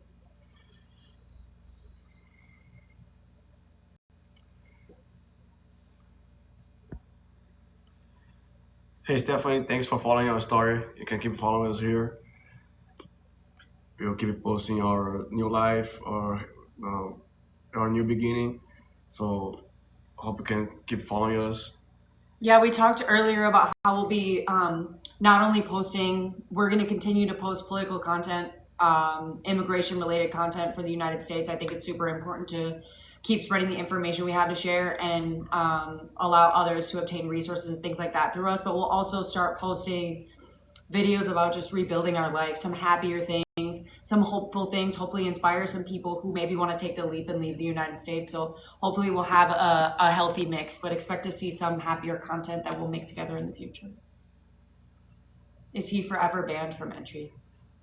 No, I have a 10 years ban, uh, but we'll try to overcome that because she is a disabled veteran, so we can't try a waiver. So we're probably trying to do that in the future. Not right now. Maybe in a couple of years. Maybe when the president changes. We don't know, but not for now. We stay here for now, and really think what we're going to do. Will Matthews start posting? Matthews start posting too. Uh, so you'll probably see me pretty often here in this profile since we start sharing this profile and posting about our new life here. Not gonna lie, I'm shocked with how much he's talking. He's quite a soft-spoken human being. He's blowing me away. The more I know. He was anxious at the beginning of this, very scared to sit down with you all. So maybe he will post on his own one day. Who's to say? Because he's shocking me now. So hopefully he will. But we'll surely be posting together. Yeah, we'll post a lot of content here. Yeah. About our new life. We have plans. Rebuilding, and I hope you guys can keep following us. It will be really nice. We'll keep updated from our next plans. I think it's important for people to be able to see that even though, he was deported, that was absolutely tragic. I think we're like, just because we're happier now, we're relieved. It might be giving off the vibe that we didn't go through absolute horrendous shit, unless you've seen all of my other videos, but showing people that this also is an option to leave and, starting over is a possibility, and showing people what it takes. I think it's important for people to know their options because the information is completely inaccessible for how easy it is to move out of the country or difficult or the nuances to it. So hopefully we can shed some light on that and share the information with you in the future. Hannah is the best wife ever. Wow. Yeah, she's the best wife ever. I agree. I'm just kidding. I don't agree. I have my faults, but anyone that I've ever loved, friends, family, my husband, I will fight for you no matter what, with all the strength that I have, always. Vocês já estão seguros no Brasil? Tava comprando vocês. Sim, Hit or Hit, I don't know, não sei. Mas sim, estamos seguros no Brasil, estamos aqui com a minha família, no Rio de Janeiro. Aproveitando o carnaval, verão, graças a Deus. Have you guys been able to settle in Brazil happily with no struggles? Yeah. With no struggles was at the end of that. I don't know if you saw that part. Settle happily? Absolutely. I think there's a lot to be happy about. With no struggles, that is not true. I think we're currently combating... I don't know. Do you have a job? No, I don't have a job. We are currently figuring out where to work, where to live. I gave up being a lawyer. My degree doesn't transfer here easily. I either have to go back to school or do some kind of transfer, which is going to take time. We're having struggles, most of them related to financial. We went into insane debt, probably $25,000 to $35,000 of just legal debt alone prior to coming over here. So,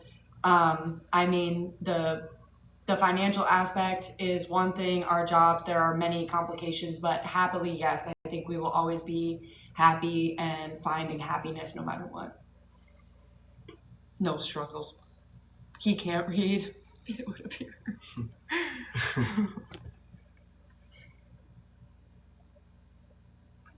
So how are you doing now? I'm doing amazing now. I'm just happy to be out of the detention center. I'm here with my family, showing my country to my wife. I'm really, really fine now. I'm really well. Vocês estão juntos há quanto tempo? A gente conheceu o Limão Limoeiro pé A gente se conheceu em 2022, tem 4 anos, mas casados, estamos casados há 1 ano e 4 meses por aí.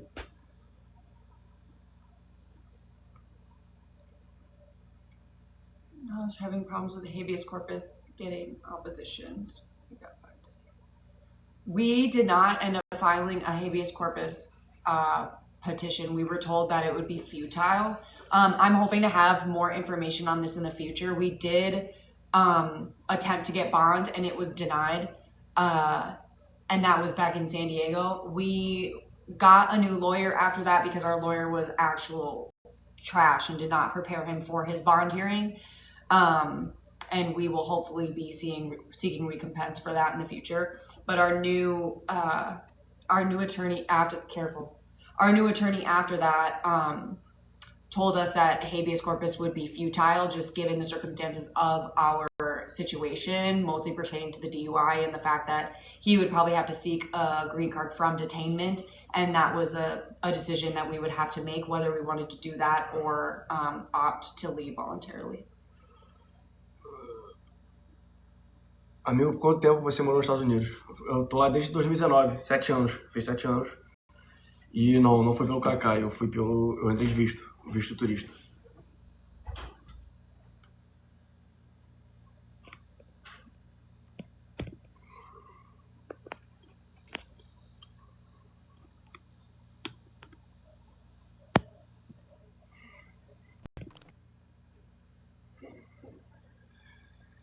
My husband,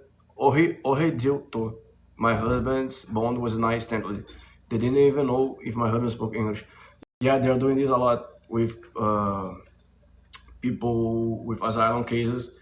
They deny instantly, and some people are appealing for federal court, and the federal court forced them to at least give you the opportunity to have a bond hearing.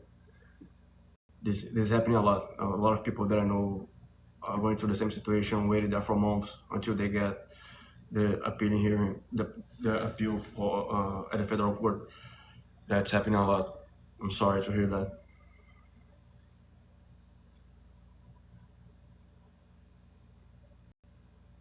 Do you speak any Portuguese? I have spoken on this. I am starting to be able to speak Portuguese. When I hear it, I can understand quite a bit of it. When I read it, I can understand even more. You guys speak so fast, and so it's hard to be able to communicate back and forth. But I'm getting a tutor, and I am certainly working on it. Hannah, what do you think of Brazil so far? I love Brazil.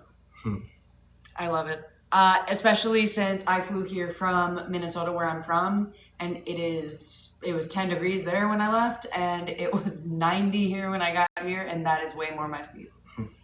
But the people, I have many ideas for videos in the future just talking about the people alone. I think the people here are absolutely phenomenal, and we have a lot to learn from them and how they operate, how they live, how they receive other people, how they receive other cultures. It's a phenomenal place to be, and I could go on for days. It needs its own separate video. Can you speak on your time in detention center? Conditions are bad, right? Yeah, the food, terrible food, really overcrowded. But I hadn't go through any physical abuse or anything like that. Did you hear about other people dealing with physical abuse? Just in the news, some news, yes, but I never heard anything about like torture or anything like that. I never heard. But like the food is bad, the conditions are not good, especially in Louisiana. Really bad conditions, really unhealthy conditions, unsanitary. Yeah, in general, that's it. They don't care so much. There's no inspection. It looks like there's no inspection at all. I plan on talking about it in the future as well. He can speak on the conditions inside, but as far as being on the outside, being the individual, and I wish everyone in detainment had an individual, a family member or whatever. Some things that people forget is not everyone is adjusting status who has a wife or a child. Some people are there completely alone. If you have no one to put money on your account to be able to talk to the outside world or get commissary and things like that, I mean, you're in there without any communication with the outside world, any ability to do so. And different detention centers, since they're all, to my knowledge, but at least anyone that he's been in privately run. And since they're privately ran, they all have different rules of how to put money on their accounts, different complications. It's different for every facility. The money does not transfer, and it's extremely complicated to track your person through the system when there's gaps. When you call them, these facilities, they don't have any information, but trying to get in contact with your person from the outside is extremely difficult. So the conditions from the outside looking in are not easy either, as far as trying to care for them. Maria, eles maltratam as pessoas, matam ou somem com as pessoas. Eu não ouço muito de maus tratos não, físicos, não ouço muito não. Porque a gente quase não tem contato com o pessoal do ICE, é mais uma empresa terceirizada que trabalha nos centros de detenções. E eles não maltratam, nada disso, em geral, né? Mas tem algumas notícias de pessoas que sofrem maus tratos e tal, mas eu não presenciei nada disso. Amabo40, thanks for the gift. Thanks for your rose. I really appreciate you. Were you sharing a room with people there? Yeah. Did you talk to them about what you were going through? Yeah. I was sharing myself. There was like me plus 7 more people from different countries, and each one has their own story. Some people have been there for a year. Some people have been there for months. And honestly, I've been there for a relatively short time compared to them, because most of the people have been there for months or even a year. Where in Brazil are you from? I'm from Rio de Janeiro, Brazil. Did they transfer you? My dad was transferred to 3 states. I was transferred only when I was about to be deported. They transferred me to Louisiana. I spent 2 weeks there. But I've heard a lot of stories that they transfer people everywhere. Some people that were there in California with me, they've been transferred from the other side of the country, from Boston, from New York. So yeah, that's pretty common. I don't know why they do that. One of the people that he got to know, I don't want to give away his information. I don't know if he's comfortable sharing his story, but he had been to 6 different facilities at just 19 years old.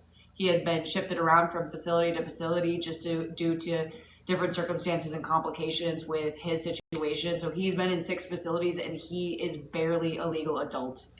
So he only 19 years old. When I had to use his birthday to put money on his account, I was like, 2006, Jesus Christ, you're a baby.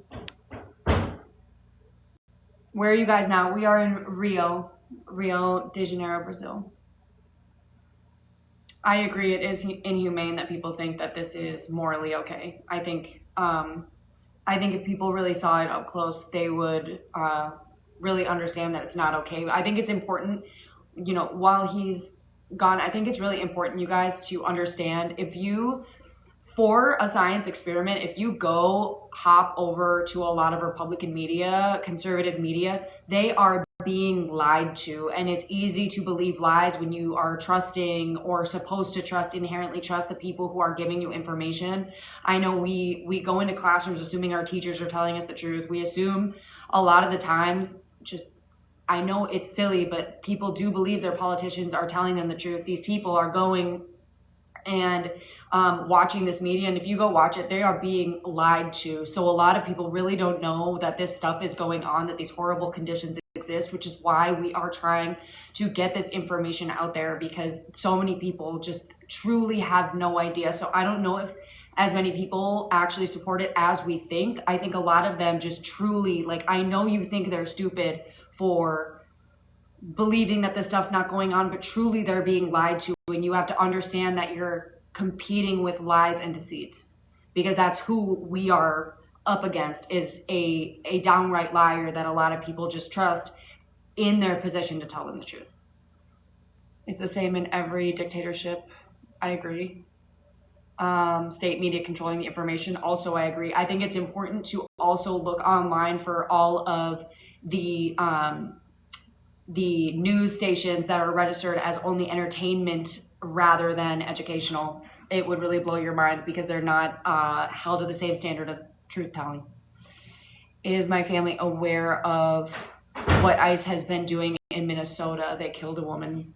Yes, unfortunately, my family is aware. I unfortunately have the type of family that it is extremely divided. A lot of us believe that the people who have been dying did not deserve to lose their life. And there are family members of mine who truly believe that she should not have tried to run him down with her car, or that Alex Preddy shouldn't have been carried a gun because he was a domestic terrorist. My family is very divided.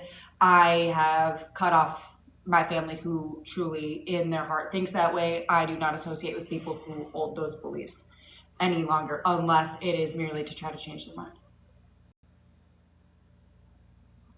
Are you in the Creator Fund? We are in the Creator Fund.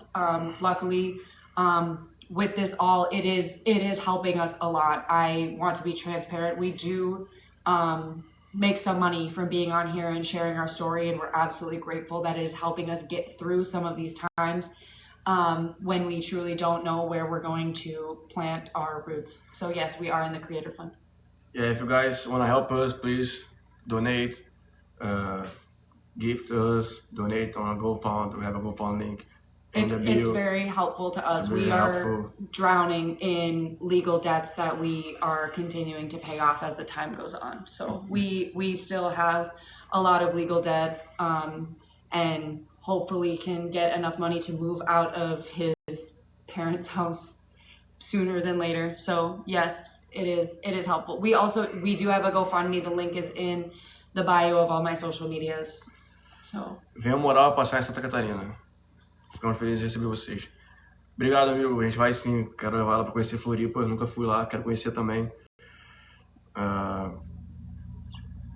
What? Isn't it strange that the wife of the man who did this to her husband has worse English than Matheus? Are you talking about me?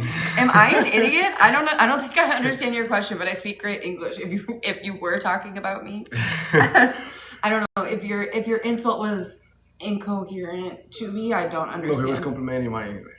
Oh, but was he putting down mine? No, I don't understand. He's just mocking English. That's okay. Melania. She's talking about Melania. Oh, okay. I thought you were talking about me. I was so confused. I was like, my English is fine. Yeah, I thought.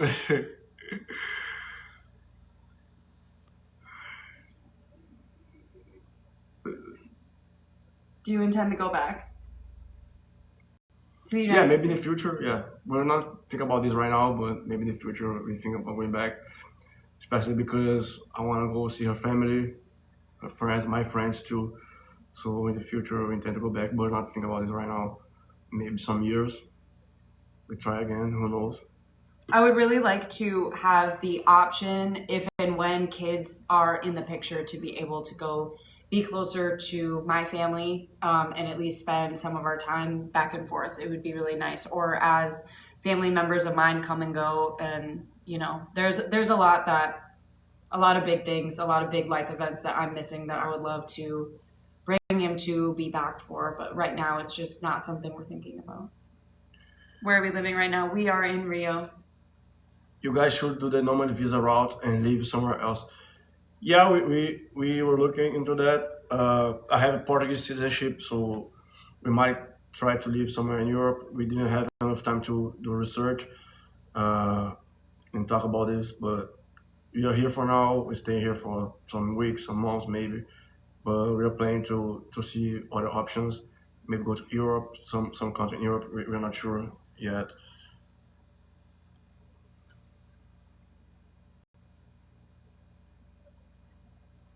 How long were you guys apart? About 3 months. Yeah, 2 months and a half. Mm-hmm. We just were reunited 2 weeks ago, and he was taken before Thanksgiving. So I had spent Thanksgiving alone, Christmas alone, our birthdays our first anniversary, New Year's, it's less about the 3 months time and more about we missed every major event of our newlywed life together as well. My cousin is telling us to go to Calgary, Canada. It's closer. It's closer to Minneapolis than Rio. This is true. It's too I'd cold. entertain it. It is too cold. I just escaped the cold from Minnesota. I'm not all about that right now. Are you safe now? Yeah, we're safe now. Except that we are in Rio, but we're safe. Except that we're in Rio. Rio, I've got mixed reviews. People on here giving me tips about how some places in Rio aren't safe or are safe. I did say earlier today, I have yet to feel unsafe here. I haven't had any issues. That being said, I don't go anywhere alone. I don't know if that would kind of change things. I'm usually with him. I don't really think anyone would mess with me, so I guess I can't really give an unbiased opinion. You should start vlogging. We are going to try to start. I think we're both really bad at it. This is our first experience We're talking like this. This is our first live or anything like that. Every time we pull out a camera and try and talk in the same room as each other, it's cringy as hell. It's funny. It's funny. We've got to get more used to it. And we're just live in the moment type people. We like to enjoy moments rather than have a camera in our face. But we're gonna try and do it because I think it's beneficial for people to see success stories coming out of something like this. Do you guys have kids? No kids. No kids yet. But you're planning to have kids in the near future. How many times did you guys communicate when he was there? Oh, communicate a lot of times. We can make phone calls. She could visit me in San Diego once a week. So we communicate sometimes, a lot of times. Oh, you skipped the one that said your wife is amazing. Let's go back. You want to read that one really quick? Your wife is amazing. Welcome, Hannah. O Bruninho te mandou mensagem. Olha o Bruninho. Welcome, Hannah, my friend. Thank you, Bruno. You guys will meet each other on the weekend. This weekend? Mm-hmm. The baby party. Yeah, the baby. I'm psyched. I'm excited to meet Your you wife all. is amazing. She loves you so much. Yeah, she's amazing. I'm excited to meet everyone. Everyone that I've met here has been amazing. I've loved getting to know everyone. Yeah, we're meeting my friends for the first time this weekend. Mm-hmm. I'm excited. She's excited too. Can you guys try Canada? Well, I don't know if you know this about our story. The reason we've had it, I don't think you can go to Canada with the DUI. Can you? Yeah. I think Canada. Yeah. What's your advice to people who is applying to the green card to fixing their status now? I don't know if I can get an advice because I don't know what's going on right now since I was detained. But if you get detained, your green card interview. If you have your green card interview coming soon, you should have a lawyer ready with your bond hearing application ready. So if you get detained, you will release it faster. If you get your documents ready, and your application ready, you can get released in like 1 week, maybe 2 weeks. People who you need to be prepared. People who are concerned about how expensive legal services are as well. There are typically free legal services in your area if you know where to search for them.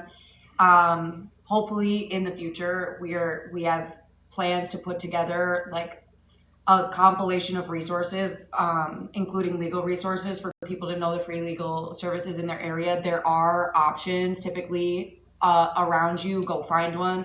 And if you cannot find one or afford one, put together a bond package, a preparation. You can find lists online of the documents that you need to apply for bond if in the event that you or someone that you love is detained. It is a list of documents and some money that you have to have set aside for if you get detained in an ICE facility.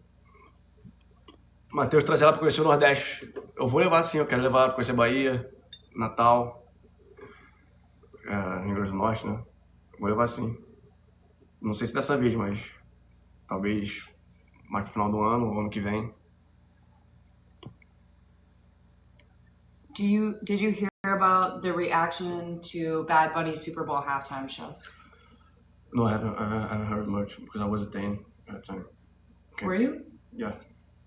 Yes, I heard it. Oh, I actually, I don't want to speak too much about that, but with Carnival, one of the biggest things I noticed is that there was music of different languages everywhere, and how much people were celebrating the fact that there were different cultures. No one batted an eye. Everyone was vibing to the music. Everyone loved, including music in English. There was Lola Young, Bon Jovi. I heard all sorts of music that was in English, and everyone was dancing, making up the words when they didn't know the words. Everyone loved it. So I think that's my response to that, and you can kind of fill in the rest.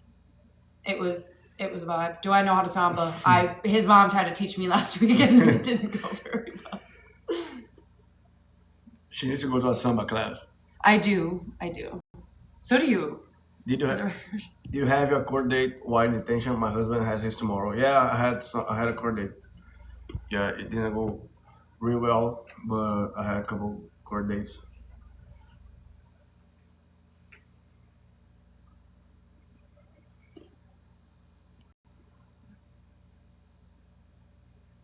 Did he choose saída voluntária? Yeah, I chose voluntary departure. Uh, the judge told me that I would be allowed to buy a flight ticket to come back in a commercial flight, but the DHS I didn't respect that. Uh, they chose to snatch me in the middle of the night and send me in a regular deportation flight, all chained up, handcuffed. So yeah, that's what happened.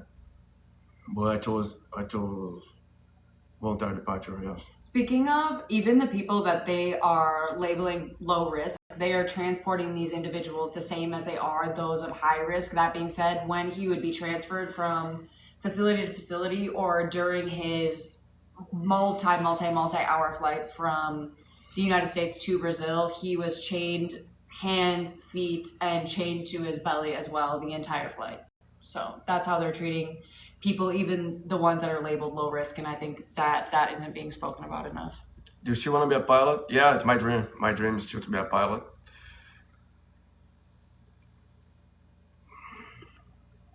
Não entendi nada mais, concorda?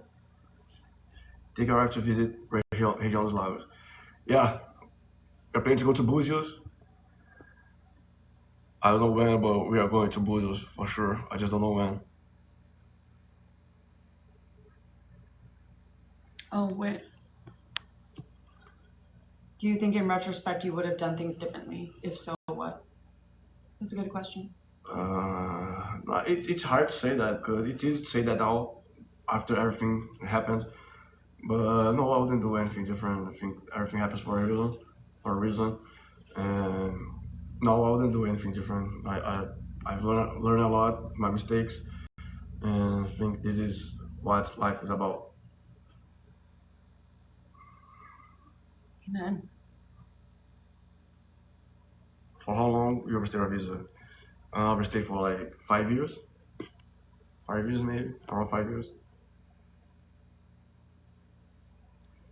This is a common. Can I answer this? Salve aí pro Ramarinhos Fernando. Can I answer this question?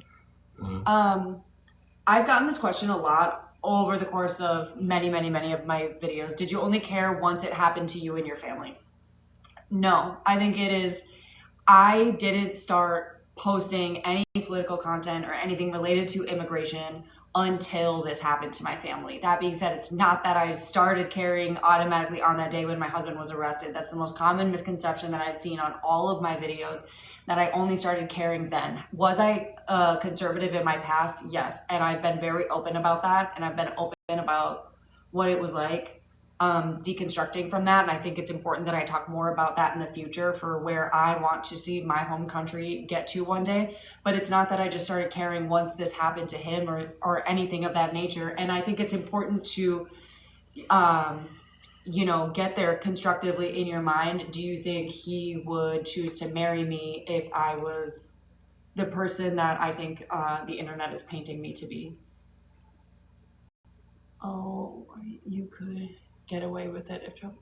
Oh, that's why you could. See, yeah, it's just the Trump comments. I don't know if they'll ever stop. I don't support this administration. I wasn't supporting Trump during this last election, and I don't think he would have married me and or we would have a happy marriage if that was the case. And I think that's common sense. You guys meet in Minnesota? No, we met in San Diego, California. She moved there to go to school, and we ended up meeting there. We met in front of Moonshine, if anyone knows Moonshine. Shout out Moonshine on Pacific Beach. But the Trump repost people bring up a lot of the Trump. Can I also? Sorry, I will address that as well. The repost that people bring up, there were a few things that I reposted.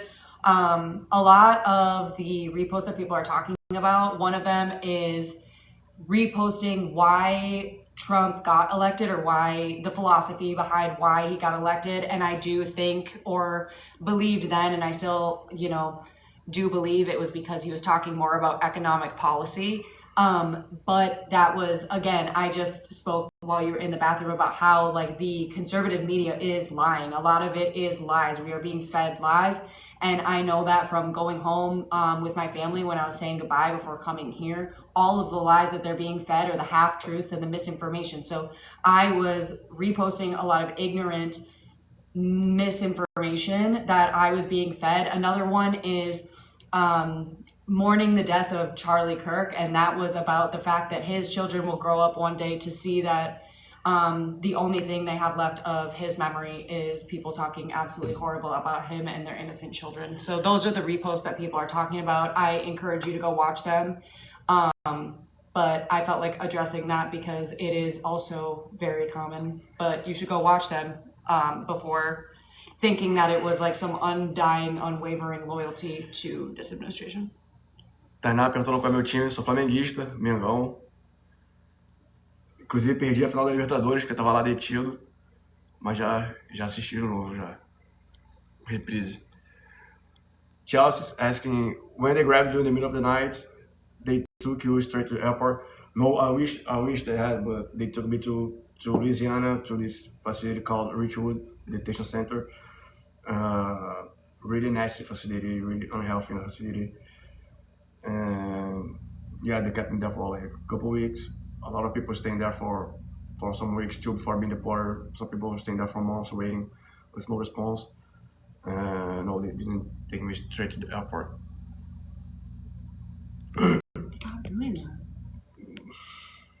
He keeps like almost ending it every time he makes that face. He's almost ending it. So if we end unexpectedly, it's because he.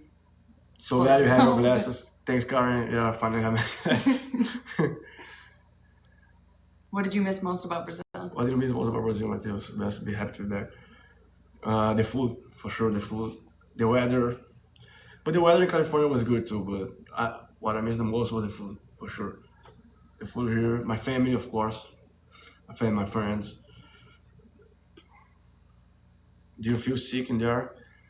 I was sick 3 times. I felt sick 3 times with fever, allergy, because I think every time there were a lot of people coming from outside, more and more people started getting sick because with flu, with fever.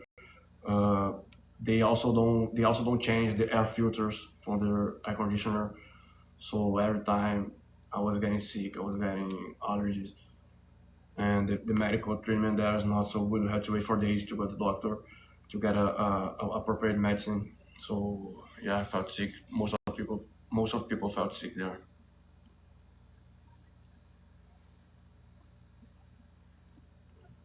First thing y'all did in Brazil, just curious. We went to the beach. Yeah, yes. We went to Leblon. His mom lives over there. We went to the beach, and not even 24 hours after my flight touchdown, we went to my first Bloco. He took me to a Bloco for Carnival. So yeah, we really hit the ground running. I got the world's worst sunburn, and then my first Brazilian hangover right after.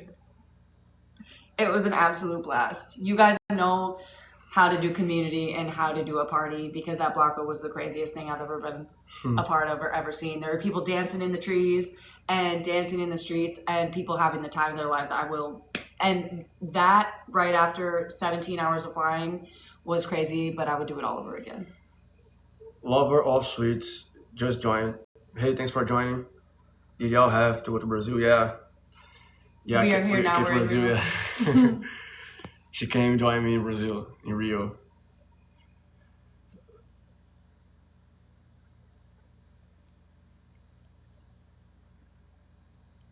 How was it adjusting to cultural differences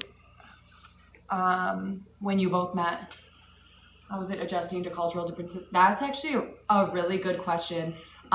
He made it really easy to be intrigued by his culture. I grew up in a very not diverse area. You're right in front of my face. Sorry. In a very non-diverse area, and when we first met, he would always come over with different Brazilian treats and candies and and just like different things to show me and teach me. And he would teach me like little words and phrases, and we would sit there and laugh because my Portuguese needs What some was the help. first word I learned? Do you remember? Avestruz. Ostrich was my first word when I couldn't even say his name right yet. So it was very easy to fall in love with his culture and be so intrigued to want to know more, because everything about it was just fascinating. The food, the people, the just learning about it. It was like I joke with him now saying, you know, I feel like if you didn't come along, I would have stayed single forever because I wasn't learning anything from these men. You had things to teach me. I felt like I wasn't being challenged or taught anything new, but I had so much to learn and experience. And I love ostrich out of all words. I agree. I agree. I don't even know how that happened. If you look back at like our old like my old Instagram pictures of us, it always says "Meu avestruz," my ostrich. Weird. I don't even know how that happened, but it was. How It was was my your first experience with the ICE officers, Max? I almost didn't see ICE officers. The only time I had contact with them was when I was detained. After that, inside the detention centers, our employees are all third-party employees. So They I work for the corrections center. yeah. So I almost don't have contact with ICE officers. Luckily, I guess.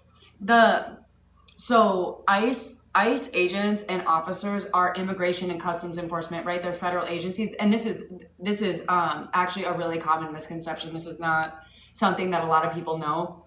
They work for the federal government. A lot of these facilities are privatized. They're privately owned, and that being said, they're run by a third-party company, and they are pretty much just like a jail that has its own corrections officers, or like a prison, a privately ran prison. They're separate. Typically, they have ICE officers that facilitate a lot of the how would you say, like the arrangements, but it's like a working together type third party situation.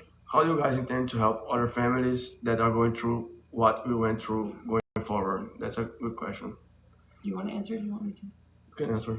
You talk more about it than me. So, obviously, our biggest one that we're doing now is sharing our story. I think a lot of people benefit from hearing our story. I think a lot of people who are not yet against these facilities or the way these processes are being carried out and the lack of due process, I think they benefit from just hearing the information we have to share. So really forwarding this information as much as we possibly can. That being said, on a grander scale, I do have the idea of a kind of I'm still working out like the details of a sort of nonprofit type of situation, info sharing, a non-governmental website. I need a website creator. I really need a think tank with some maybe a business owner, a nonprofit attorney, and some people to facilitate an idea of a grander information sharing resource facilitation, and kind of like a Reddit platform almost to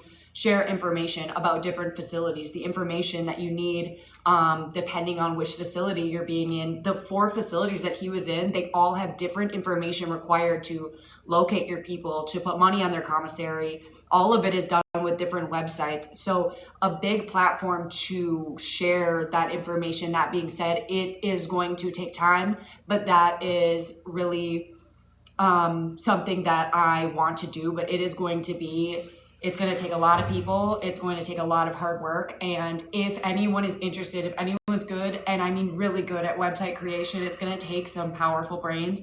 But that's like the bigger idea. But it's going to take people, like at least one person from every state, and it's going to take some serious web design and some manpower. So as soon as I can get how do we say, like plant roots somewhere and really get our feet in the sand, that is the first thing that I am really going to focus on, is setting up some bigger non-governmental website for resources and facilitation.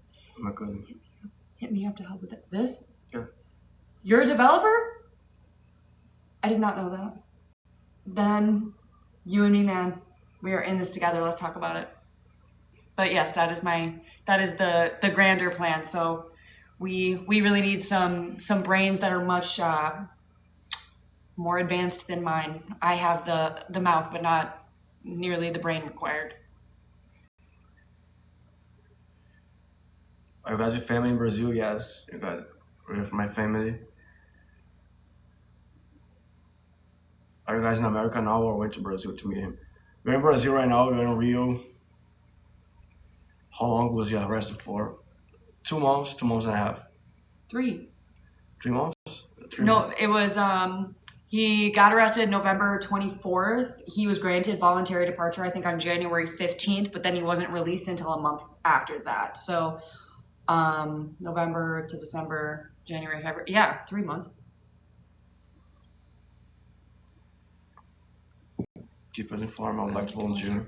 Absolutely. More information on that to come. I don't really know how I'm going to be able to do this. I want to sit down with some people who run. I have a business meeting with someone who runs a nonprofit and someone who has started one from the ground up, to try to, like, how you get started, I think is the hardest part. So as soon as I have information about how to contribute, I will absolutely make that known. I think a lot of people would want to be a part of it.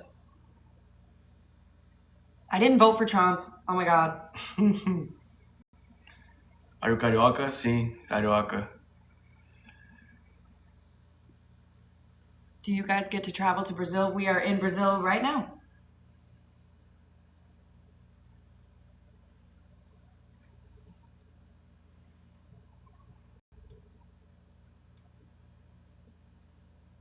I'm so glad we were able to teach you a lot about this. That's really great to hear. Okay, think about to go. Okay. Is there anything else you want to say before I think we're about to go, guys. we go? Any last words? 2 hours and a half. That would be. Yeah, we have been here for a long time. We were planning to stay here for 30 minutes. It's been like 2 hours and a half. 2 hours and a half already. So, we will do this more in the future, certainly. I think we didn't even scratch the surface on all the things that people deserve to know. We're thankful for anyone and everyone who's tuned in, even for a little bit tonight. We will be posting the long video. I mean, I don't know how long a YouTube video can be, but we will be posting the full-length video in multiple parts if necessary on YouTube. hannahbsilveira is my YouTube that we will be posting on. We'll probably change the name to something conjoined in the future, but I've been posting some videos on there. It should be easy to find me, same information. We'll also be cutting it into clips and posting on TikTok when it's more like refined information, more targeted information. Yeah, and any other things you want to? No, just want to say thank you for all the support. Thanks for people who donated. If you guys want to help us out, we're building our life. There's a GoFundMe link on the bio. The GoFundMe. Yeah, I'll just answer the last question. Octavio Salazar, did you receive any kind of consular help from your country? So we received a small help because my dad contacted the consulate, and they could contact ICE. So ICE told them that I was in the next deportation flight. That's all the help we got, because there's not much they can do. There's not much the consulates or embassy can do, because DHS, ICE, they are not willing to help. They are not willing to keep you updated or informed. So there's not much they can do. I think they were able to do what they have the power to do, but they can't do much. So, but yeah, we receive a small help. And yeah, that's it. So we will, like I said, we'll definitely be doing more of these in the future. I think the biggest thing we can do right now and where we're at in life right now is to share this information and really get honest information out right now. I think we're combating a lot of misinformation, a lot of lies, and our biggest, our biggest desire right now is to help as many people as we can, and that starts with making sure the truth is known. So we continue to share our story and look out for us online. We'll be sharing information similar related to this, but also just about our life and what it looks like to rebuild. Yeah, thanks guys. Thanks for everyone. Thank you. If you want to keep updated, just follow us, subscribe. We'll be doing more lives. We'll be doing more videos. So yeah, just follow us. And yeah, we hope to see you again another time. Bye. Have a good night.